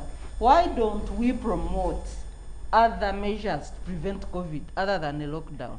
Even the media jumped on that and said, the lockdown pending. Why don't we drum, observance to the standard operating procedures than lockdown? They won't listen. People won't listen. They won't. Yes, doctor. You have too much, I know. As Dr. Ramadan was saying, I'm sitting an exam. I will wait. I wish I could cheat for you. But I'll pass. One is that why do we do a lockdown? Is Uganda alone? When I was coming in, a tweet came in saying that from beginning of the 11th of June, Ugandans are not going to be able to go to Dubai. Yeah. So, and the question came is that when we are doing this, are we only doing it for health? And when you look at the aspect of public health, does not look at health only, look at the society in general. So whatever we are doing is, can we make sure that people can be able to live not only from the health aspect, but from the economy? If we do not handle this surge well, and to me now my fear, and I was saying, okay, if people cannot go to Dubai, and as they saw, Muntwawansi goes and Kusubuzas from Dubai, and the whole of Chikubo, where people are actually there, probably they go to Dubai, or Dubai is a transit area for them. Because from the 11th, Emirates probably is going to stop coming here. It will only be cargo. So these interventions are also in one way to make sure can the economy be stimulated. And the other question is, as you're saying, what do we look at? Initially when we started, we go through a risk matrix. And we say for every intervention, what is high risk, high economic impact, low risk, low economic impact. The first time when we kept the borders open, people are like, why are you letting the truckers come in? But we know that Uganda is landlocked. And the borders have much economic impact. So we had to put resources to make sure our lifeline could actually be there. So, again, how many lockdowns do we need? A lockdown is not the first option. It is never the first option. That's why it is taken as the non-pharmaceutical intervention. It is not a medicine. What you look at is, what can I contain? What can I mitigate? And the numbers will tell you that from these numbers, what do I need to kind of take a step back and reorganize myself? One, you can never treat yourself out of an epidemic. No country has. I think Honorable Minister Designate said it very clearly. The countries with better health systems have failed to treat themselves out of an epidemic. So by the time we are saying reduce, let's reduce or let us restrict the movements, what we are saying, can we be able to reorganize and manage this? Now, that restriction is part of a prevention measure. It happens to be harsh. But in the hierarchy of things, the first would be the personal prevention that people talk as SOPs. Wash your hands, social distance. The second, the second would be, and I always tell people, is that when I'm giving you the SOPs, I'm telling you take care of yourself. When a lockdown or restrictions are coming, government is actually saying, you have failed to take care of yourself, let me take care of you. The best is the third, which is vaccination. And that is where now you see that we are moving towards vaccination. So the issue of that is, what can we be able to do to let government, in quotes, take care of you? But it is never the first option. The numbers will determine what intervention you'll need. The second is home care. Why don't we inform people about home care? Home care is a very good concept. It is a concept that, if followed, and the rider with home care is discipline.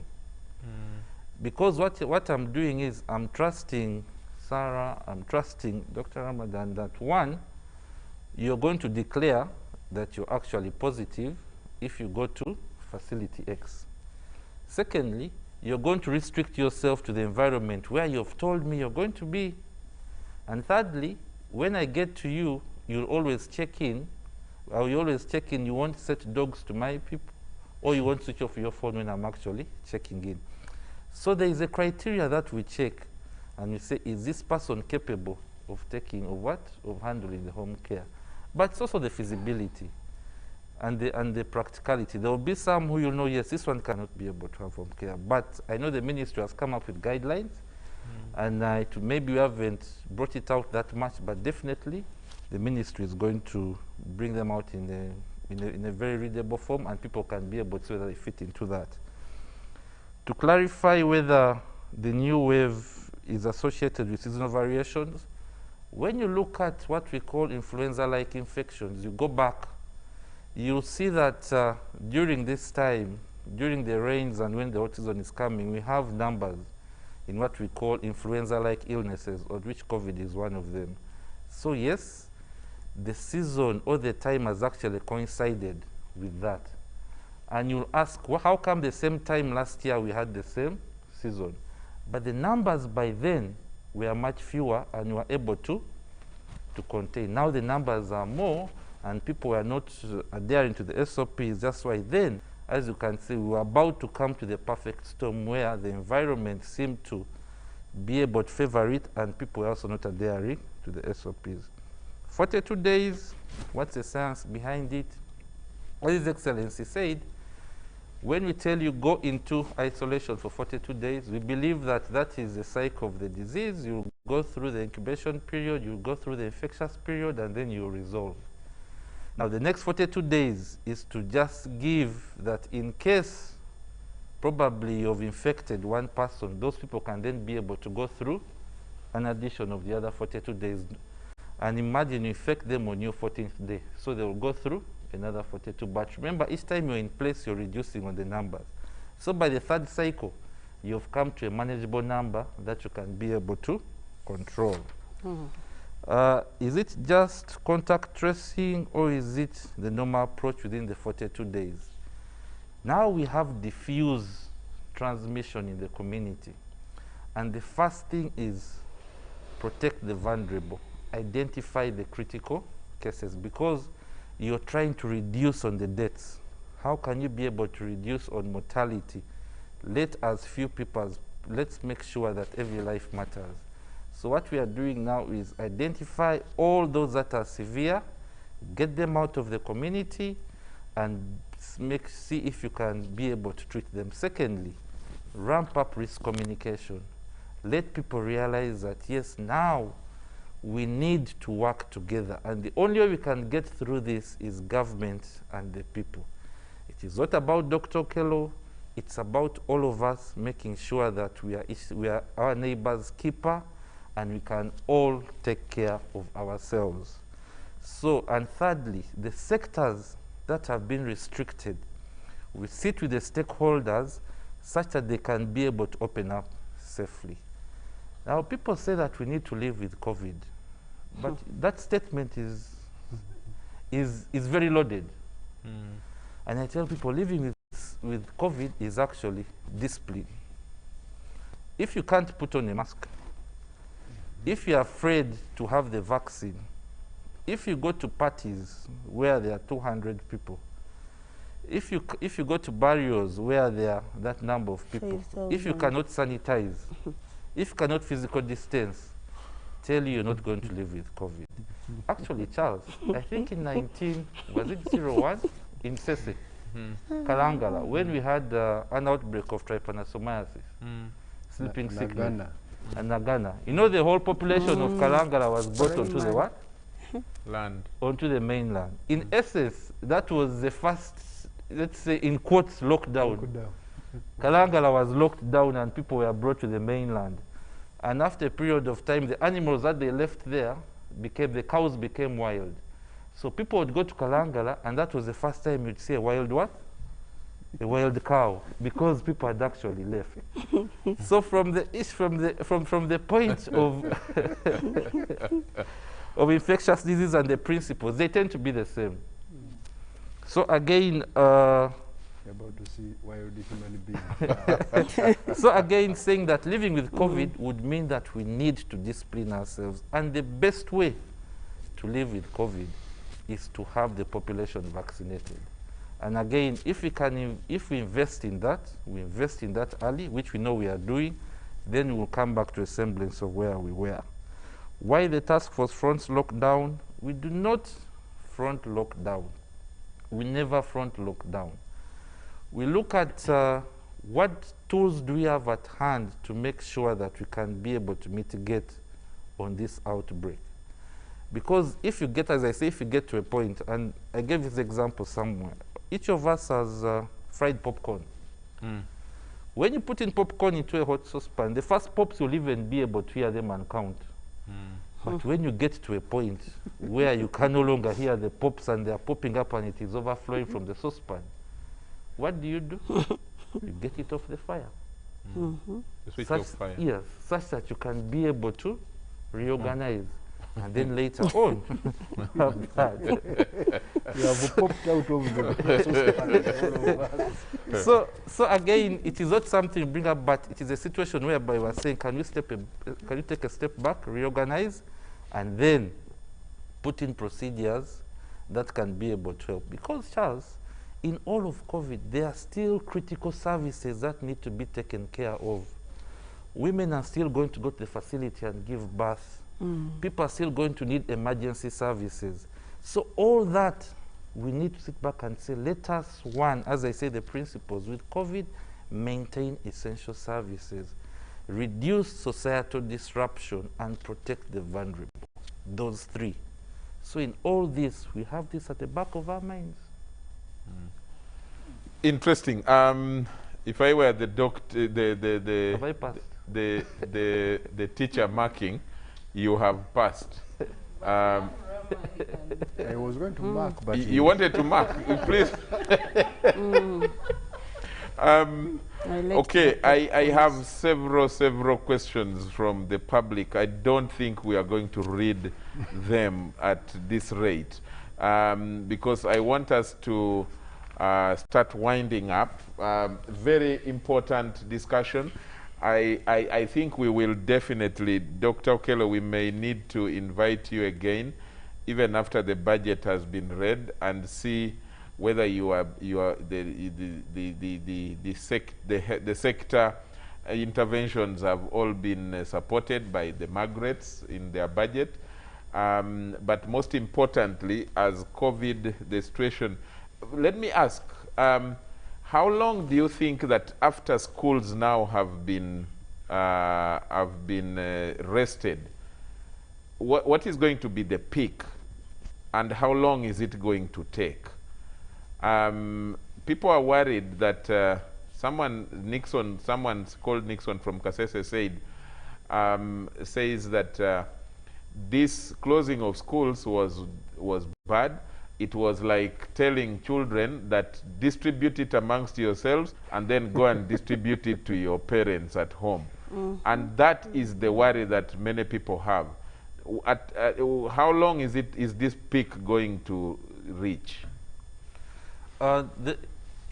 Luckily we have had the first peak before, and if you look at the first peak, it started around July, around August, and actually the September was when you'd see the rise, September. And then it peaked in December, and January was when we actually came down. And when you saw the slowing, when you see the up and the down, so from the 42 days or the 6 weeks, that's where we'll see that then we'll have the cases coming down. In other countries, once you see like how our peak is going up, for the first 28 days, you'll find us difficult to bring it down. Then after the first 4 weeks, that's why we see we put the 42 days, which is the equivalent of 6 weeks. Then you start having a decline.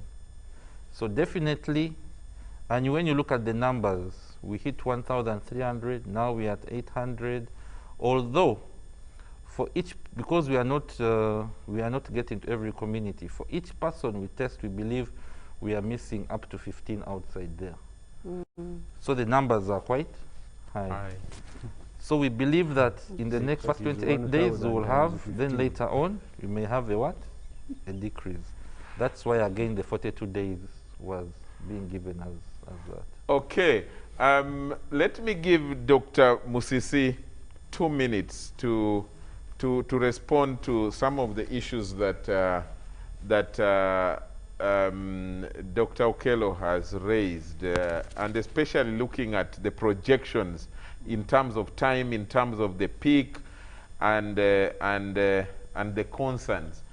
Do you think that, from your perspective as Ministry of Finance, that this is something that you are able to work with and still keep the economy at a manageable, under manageable control, and that we shall not tank completely? I want to give you 2 minutes, but the panelists, I think I'll give them 1 minute each, and then give Okello again another 1 minute, and we wind up. Okay, I think...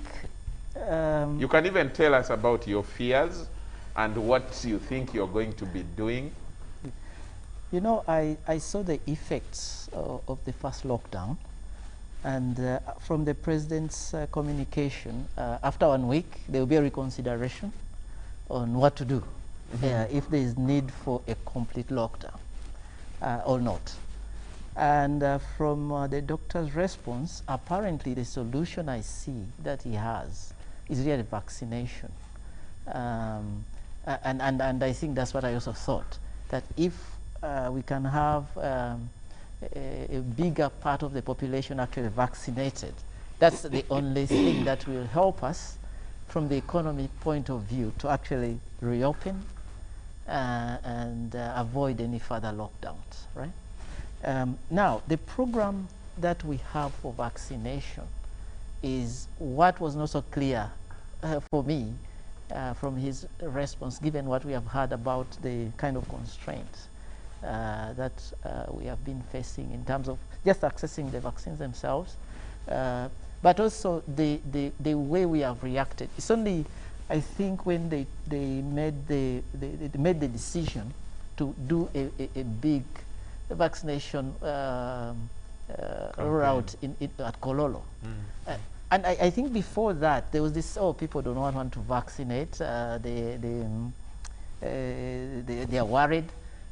But I think it was also, from my point of view, I think they could have done more. The education sensitization. Yeah, but also getting not closer. Adequate.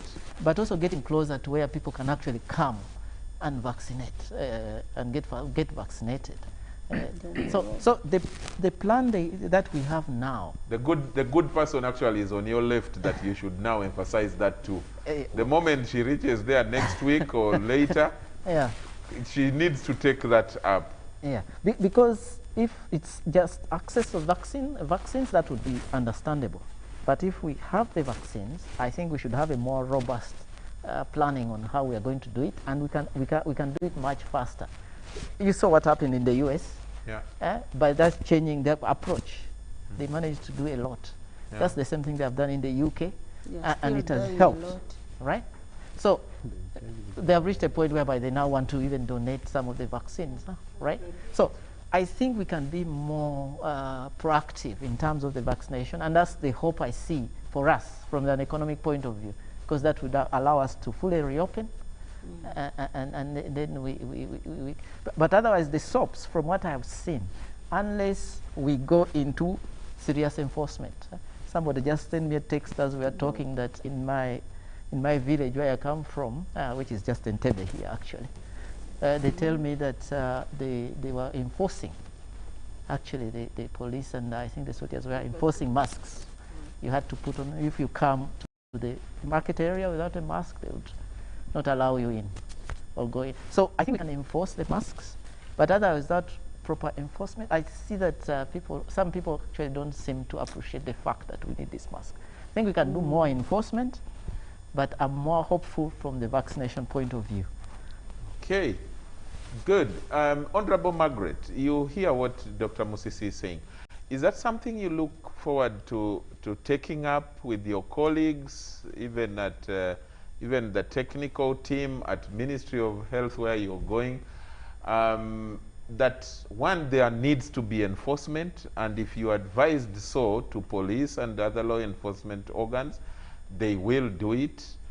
And two, that the vaccination rollout was not, as adequate as some people would expect. Well, Charles, I think you have heard from even medical personnel saying we camped at some place, we put radio announcements, and no one showed up for the vaccine. I know very many people who tell me, I'm not taking the vaccine, and you can't force them. I wanted to read you some statistics before we go into something. These statistics are on Worldometer, which is an app each of you should open. Even if one person is added in Uganda, you simply see the app update that person. Yeah. From midnight their time in the US, they have lost 272 people. In India, they have lost 6,138. Brazil has not yet lost a person, France 65, but Russia 399. These are too many people if you go up to the end. But look at India with 6,000. I think it's the peak.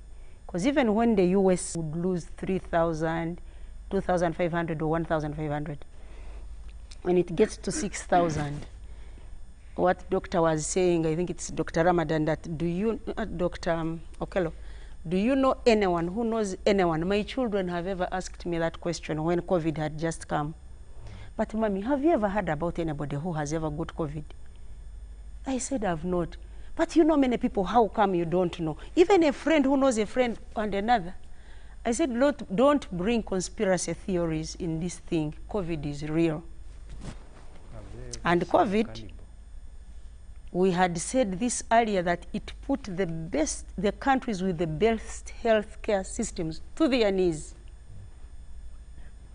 Doctor said that analogy or the metaphor of the popcorns, I really liked it. That once these popcorns start, then you look for another strategy. All of you live in Kampala or go up country. People, it's not only in Uganda, you saw in the UK they were chasing people from parks, these open spaces, with dogs, police dogs, with rubber bullets, chasing people from the park so that they can go back home. In Australia, they were chasing people from beaches. Please don't go to the beach. The spread, people wouldn't listen. So it is very hard to enforce. I mean, what do you do to a human being? This is your own life. You sit in the evening and start drinking with people you have not been in the same home with, and you don't care about that, and yet at home you have other dependents who you can take COVID to. Actually, the person who told me we are having a big problem is because of what we saw all at the park. There were so many kids at the park. They brought a police car, a police bus. I saw a police bus last night, taking very many children. These children have come from different schools, some of them with COVID. With even positive results, they were put in the same bus to go up country. All of them had their masks on their chin. There was too much congestion. What do you think is going to happen in up-country stations? Is it manageable by our health sector? No, it is not. Can we ask people to stay at home? Don't you know people who get from home and they have nothing to do in town? But they just say, let me go to town and see what happens. Offices. I know so many offices right now here in Kampala which have, even as members of parliament, a few of them have been testing positive. Some of them call me and say, I tested positive yesterday, that's why I didn't come for the State of the Nation address. Oh, how are you doing? We discuss, we give each other home remedies. But because a lot of them will fear to say that they are positive because of the stigma attached to COVID, that if I say I'm positive, everybody's going to run away from me. People will think I'm going to have COVID forever, which is not the case. I openly stated my case, and amazingly and shockingly, I got the biggest support. I got the best support. I know so many Hassan Kasinje who would send him messages telling him what to do. Keep drinking hot stuff, do what? Because these days we have known more how to treat COVID from home. Because people who get too sick are the ones who need medication or who need hospitalization. But about 80% of the patients actually are supposed to remain at home. Unless you get too sick, your oxygen levels go down, you fail to breathe, or you develop some other kind of complication. That's when you need hospitalization, but most of the people are always at home. Yeah. So the only thing I'm really worried about enforcement. Enforcement at public gatherings. There are social gatherings where you should not go actually. Even if you didn't go for a funeral, you wouldn't die. But you simply go there to put your own life at stake. What if you didn't go there? This person will still be buried. Okay. I have seen burials of 5,000 people in the villages right now going on, even after the lockdown. People send me pictures that I've just been for a burial and there were 3,000 people. So I wonder, who is going to enforce this? The LC chairman? You tell people, please don't come, because the scare last year, people were really observing SOPs. People really went at home because they didn't know what disease we're dealing with. Now a lot of people have known to treat it. They have seen so many people get it and heal. They think everyone will heal. Okay. Yet people with the other they call them what? Comorbidities will fall too sick and others will die. But what I have also noticed, which makes me feel like, what is COVID exactly? There are people who I know who have high blood pressure, who have got diabetes, they get COVID and they don't get too sick. My brother got COVID, he has asthma, he was also all over telling everybody he's tested positive. I said, let me go to his home, be with him all the time until I get COVID and get over with it. I didn't get it. He said, please go to Naguru. You wanted it. That go to Naguru, do an antibody test for COVID. Maybe you have ever got it. And indeed, they said they have ever got it. And yet I have never tested positive in my life. But they have ever got COVID without knowing it. The woman told me that my antibodies are too high. That's why I didn't notice that this could have been COVID or exhaustion, any of the two. So I started imagining, was it December when I felt weak? Was it January when I did this? You know, you start imagining because you have never got positive results, but then somebody tells you have ever got COVID. So this COVID thing is totally confusing, even doctors.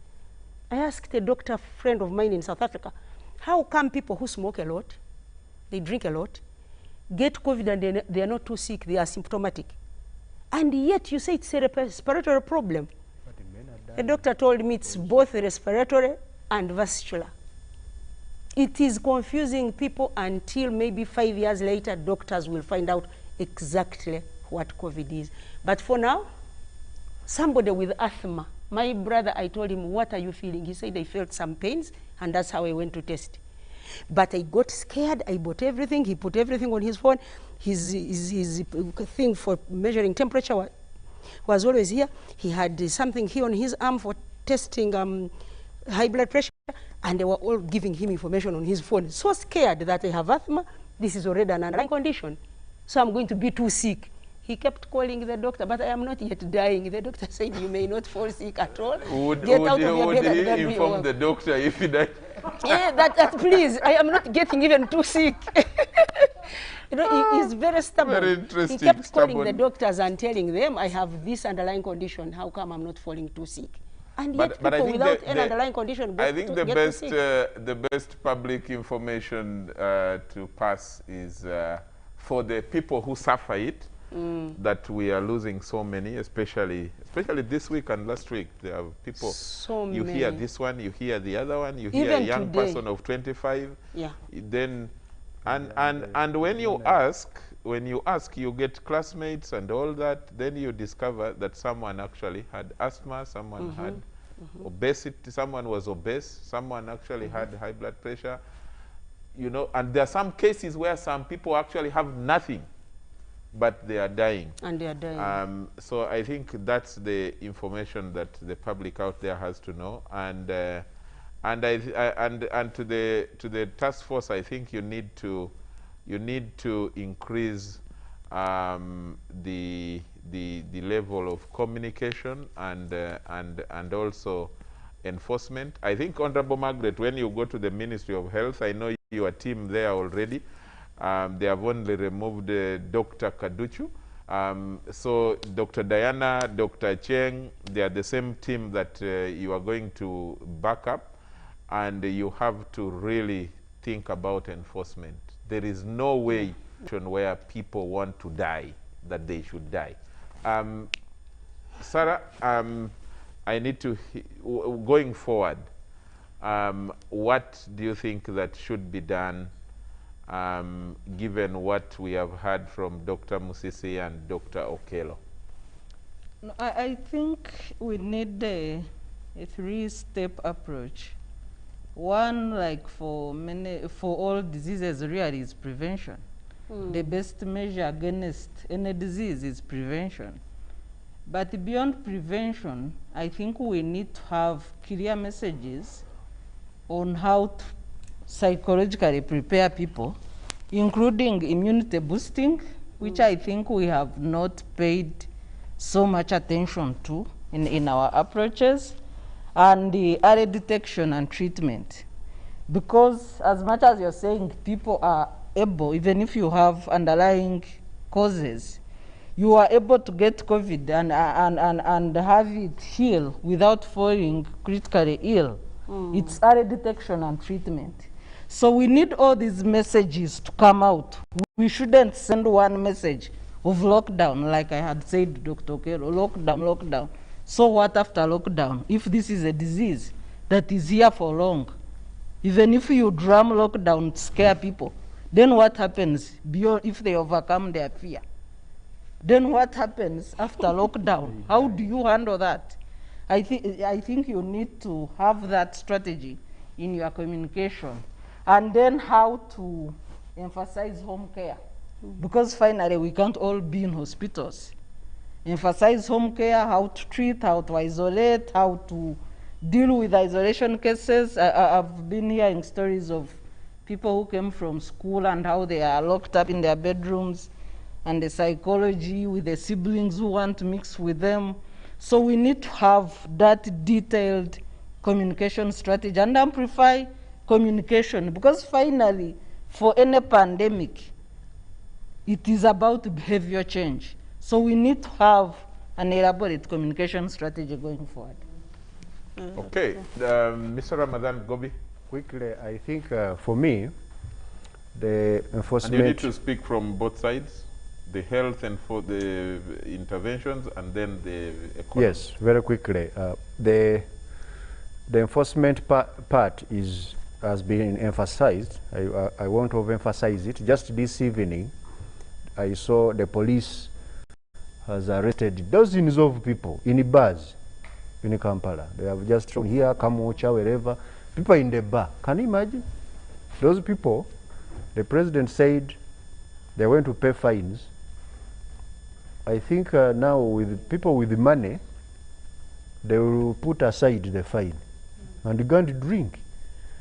As you fine them also, you need to build a bigger jail now, I think. Fine and jail, fine and jail. Enforcement is critical. But to doctor, the medical doctor, World Bank published a study earlier this month. It's a very brand new study where they are indicating that the lockdown that we had, those lockdowns, and in particular for us here in Uganda, that we produced net increases in the mortality of younger people per every COVID case that we averted. That we lost about 4 children per every COVID mortality that we would have had, that we averted. In other words, you saved 1 adult and you killed 4 people in the lockdown. As a result of that, switching the health system from addressing the other issue, the other morbidity, and concentrate on the COVID. How do you get this balance now with these lockdowns? Now you saw the situation in the tax park, although you said it was not anticipated. To me, I think if I were among the team designing that, I would have anticipated it, the kind of chaos which was going to happen. Children coming from school at a go, you have blown a whistle, and everybody is saying I should get home as fast as possible. So which mechanisms are you putting in place to balance this going forward so that we avert? Uganda was actually at the top of the pyramid in terms of losing the children as a result of averting this in the study in the low-income economies. So we celebrated reducing COVID mortality, but we are having higher mortality elsewhere. And then finally, I think on the economy bit, we need to balance the two. As I said, there are two curves here. Even poverty kills. You know, the COVID kills, but much as COVID? Yeah, poverty kills as well, and it can have longer term impact. Like UBOS has just released the 2019-20 data for the household survey. They are showing that that data they had collected before the lockdown was showing drastic fall in poverty. Then after the lockdown, drastic increase in poverty in certain areas. And as a result of that, the well-being of the household was heavily impacted. Of course, they were supposed to be impacted, but the magnitudes, we need to look at them. So how do you balance the two? Okay, finally, Dr. Okello, there is a colleague of yours, another doctor, who says a lot of public health measures require enforcement, often through enactment of bylaws until the SOPs become part of normal behavior. As Margaret mentions, the problem is poor enforcement. She should not express exasperation, but push for enforcement of SOPs without fear. The doctor says, I welcome her to the Ministry of Health. Doctor, you need to start by answering that on top of what you had already said, and then you conclude with what you had planned. Yeah, public health measures. Yes, when you look at in most countries, and probably Sarah will agree with me, the public health acts tend to be the most draconian. And as they 1935. The famous one is in Singapore, whereby they would put you in jail for, I think, chewing gum actually on the street. So in most countries, as you say, the acts tend to be there to kind of model your behavior, then it becomes the norm. So again, with us, there are the COVID-19 rules. So each time there are a directive by His Excellency, they are then converted into rules, which are statutory instruments signed by the Minister of Finance. So again, this is something that will have to be enforced. I know His Excellency has appointed an interministerial task force, which is headed by Major General Soke, whose aim is supposed to be to coordinate enforcement within various factors. So you're going to see changes within this. The issue again, vaccination. You know, the vaccination for COVID has been unique. It has been voluntary. And you know, each time you go, you sign a consent form. Probably it's something you need to relook. About our methods, when we had the measles and rubella vaccination, we vaccinated 19.5 million children in 3 days. So about Just having 3 days? Yes, about having the strategies and the capacity to be able to vaccinate is actually there. I remember that time there wasn't a need for having somebody sign consent and somebody go on.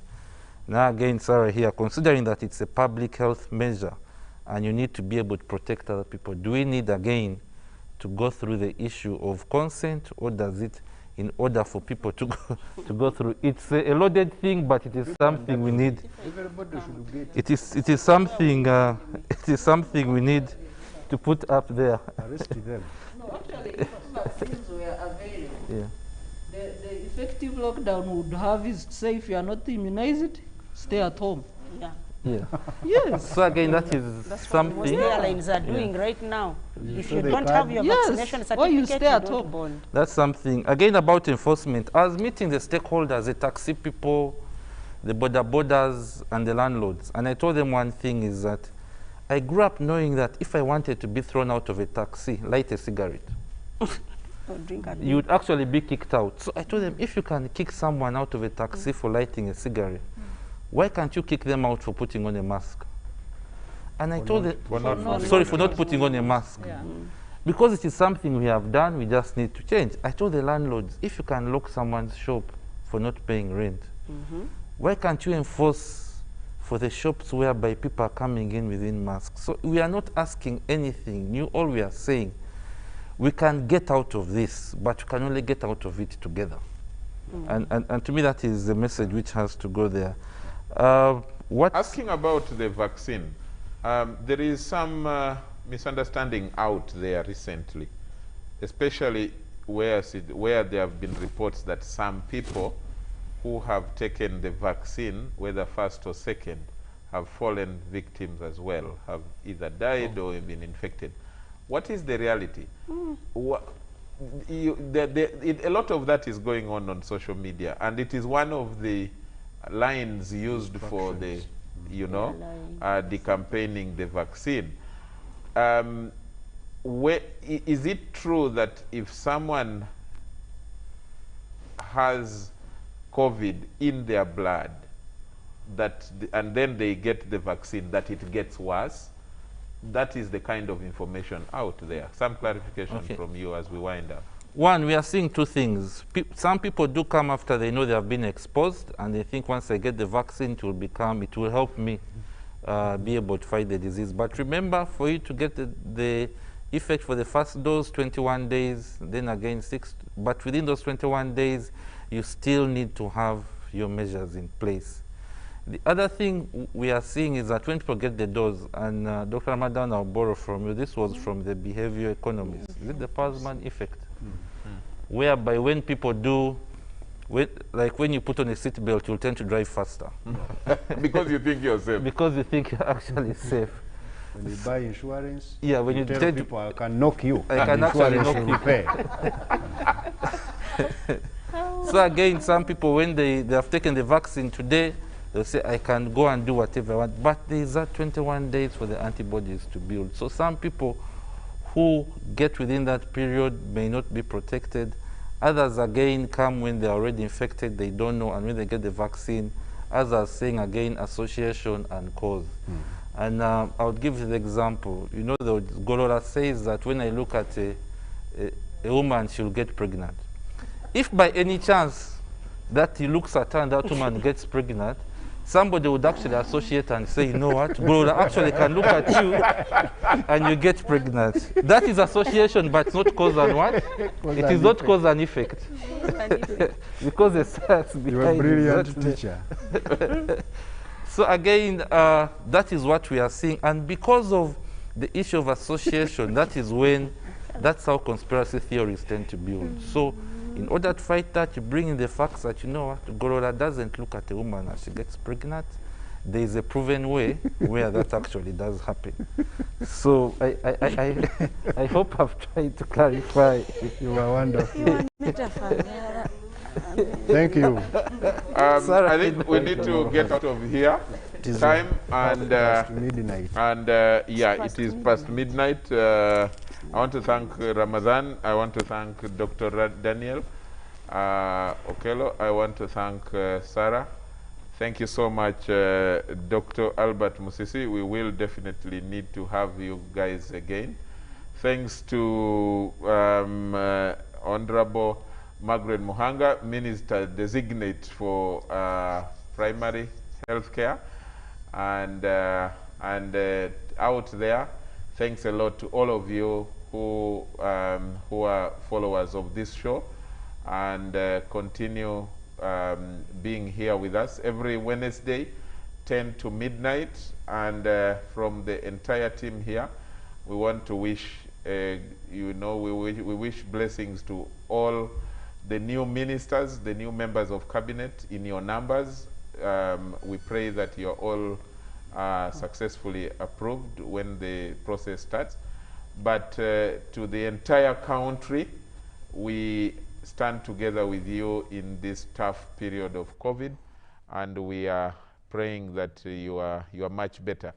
to the entire country. I used to pass this information especially to the young people to take care, but now it's for everybody, and we need to really ensure that the best preventive measures that we know of, wearing your mask, wherever you're moving, please wear your mask. The best, certainly, the mask can be uncomfortable, and we know that. If you don't want to wear a mask, stay home. Just stay home, and just lock yourself at home, and you will be in the best alternative place, really. But the moment you're getting out of your house and meeting people, please wear your mask, and not on the chin as a necklace or something like that. Wear it the way you see me wearing it, because you have to protect yourself from any potential infection, because out there now, consider that every other person that you're meeting now has COVID and can infect you. So you have to protect yourself. Keep social distance away from people, and as much as possible, wash your hands, sanitize. Me now, I move with my sanitizer is here in the car. Wherever I move, I put it in my jacket. It has to be here in my jacket, and I move with it and sanitize frequently, especially before I touch my mouth or my face or my mouth, nose, or my eyes. That is how you're going to try and protect yourself. Someone may say you got COVID even with all that protection, but you must try and prevent it. Otherwise, it would be better, to die after you have done your best. At least someone will say he did his best. Otherwise, good night. Thank you very much. God bless you all, and God bless Uganda.